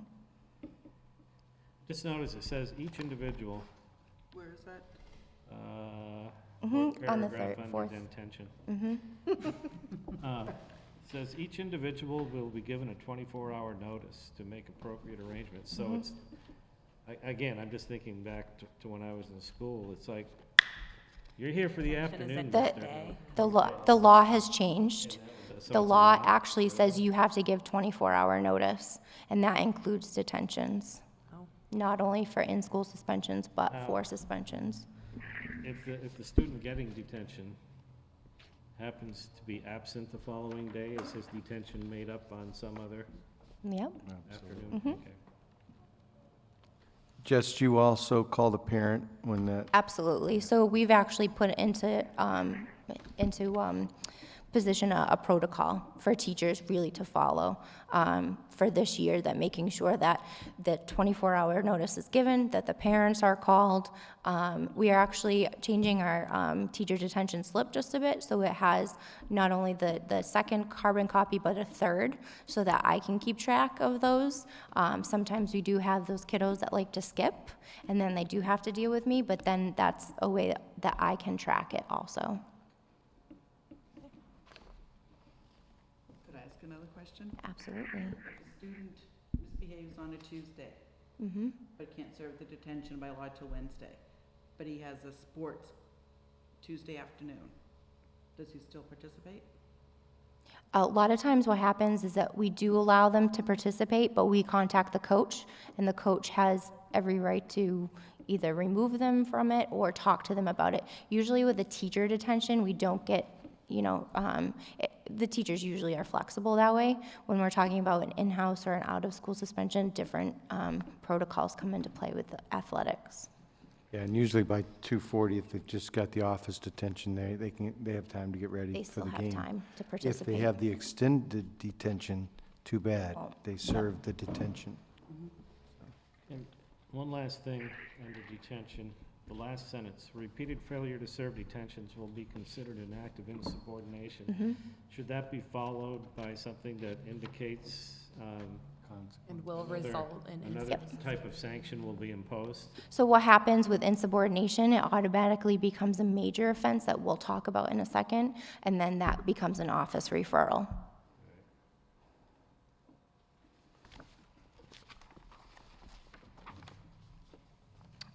Okay. So on pages 29 through 31, this again goes with PBIS. This is brand new. This is called a discipline matrix.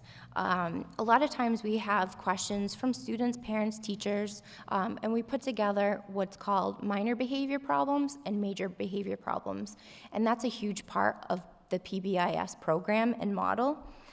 So this is just a list, a chart that categorizes major and minor behaviors. But one thing that we did underline was that it's not intended to be an exhaustive list. Say that again, the last It's part. not intended to be an exhaustive list. I just wonder under where it says physical contact, with the inclusion of contact sports. I mean, that's pretty general.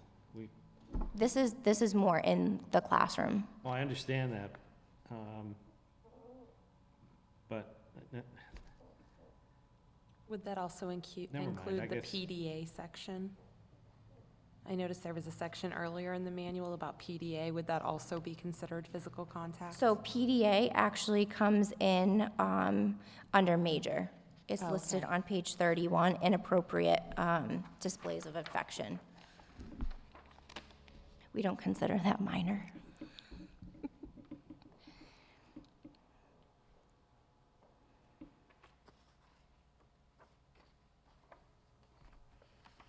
So to get back to the physical contact, it's different than, me, maybe I'm poking you, and then coming up and slapping you or punching you.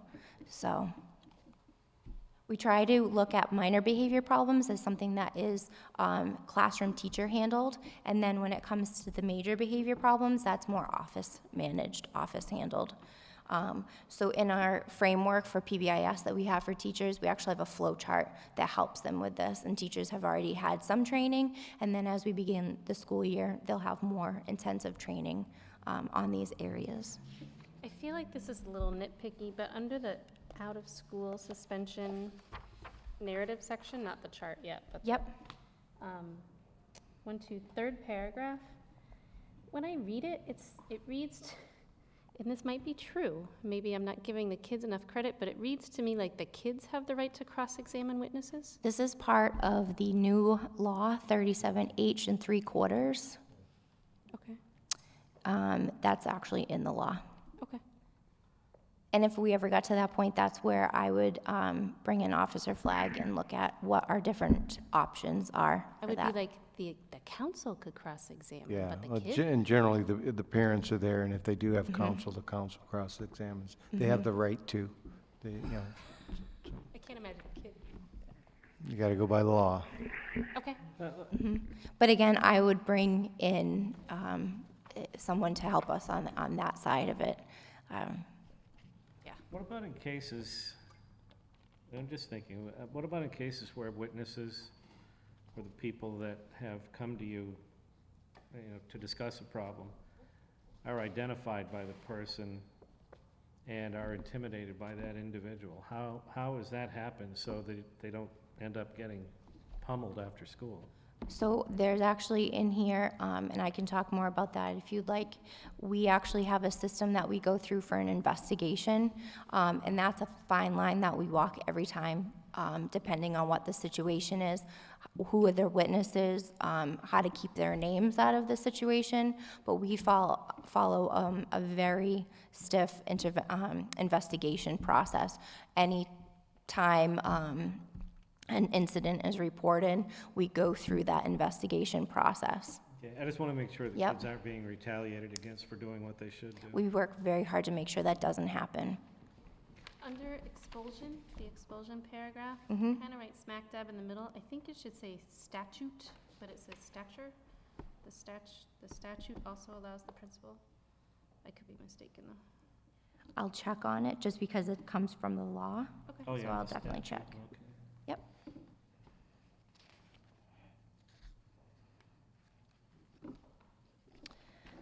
Okay, page 32, this was not in there, and again, to go with our PBIS, that was added, just this section on disrespect and insubordination, since one of our expectations is respect, and one of our lessons will delve into what is disrespect and what does insubordination mean.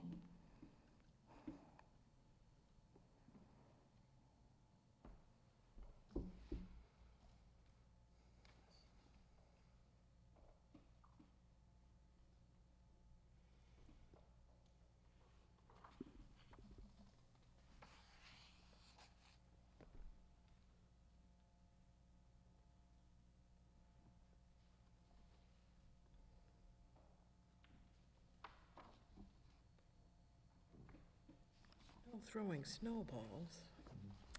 So I can explain that. I actually found that again from a local school district, and I actually had to deal with that this winter. So we're just putting that in there, kind of, It is New England, so. trying to intervene on that, but you never know if there's ice and snowballs, so rocks. Without looking back at the bus section, is there something in the bus section which would also cover throwing snowballs at buses off school property? I'll look at that. Is that one of your favorite pastimes? I can see how you were in We school. encourage this Pile of sometime. snowballs ready for the I can see. I And- had to be pretty good because my mother taught at the school I went to, so. And then when you go to page 35, those are all of the policies, and those have not been changed except for the name, Kristina's name, and the Director of Pupil Services has been changed in all of the policies. I make a motion to approve the changes Second.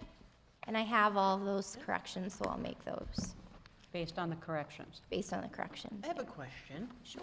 I should know this, but do we have to get a printed copy and sign that we received it?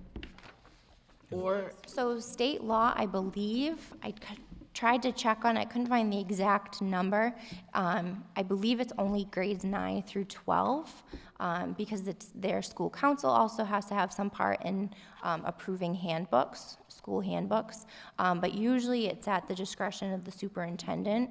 But he can, at any time, he or she can, at any time, put forth that they would like these handbooks approved by school committee. or not even that, like as a parent? Do we have to sign off that we received a handbook? Or is there something that we could say, it's available online if you need a printed copy?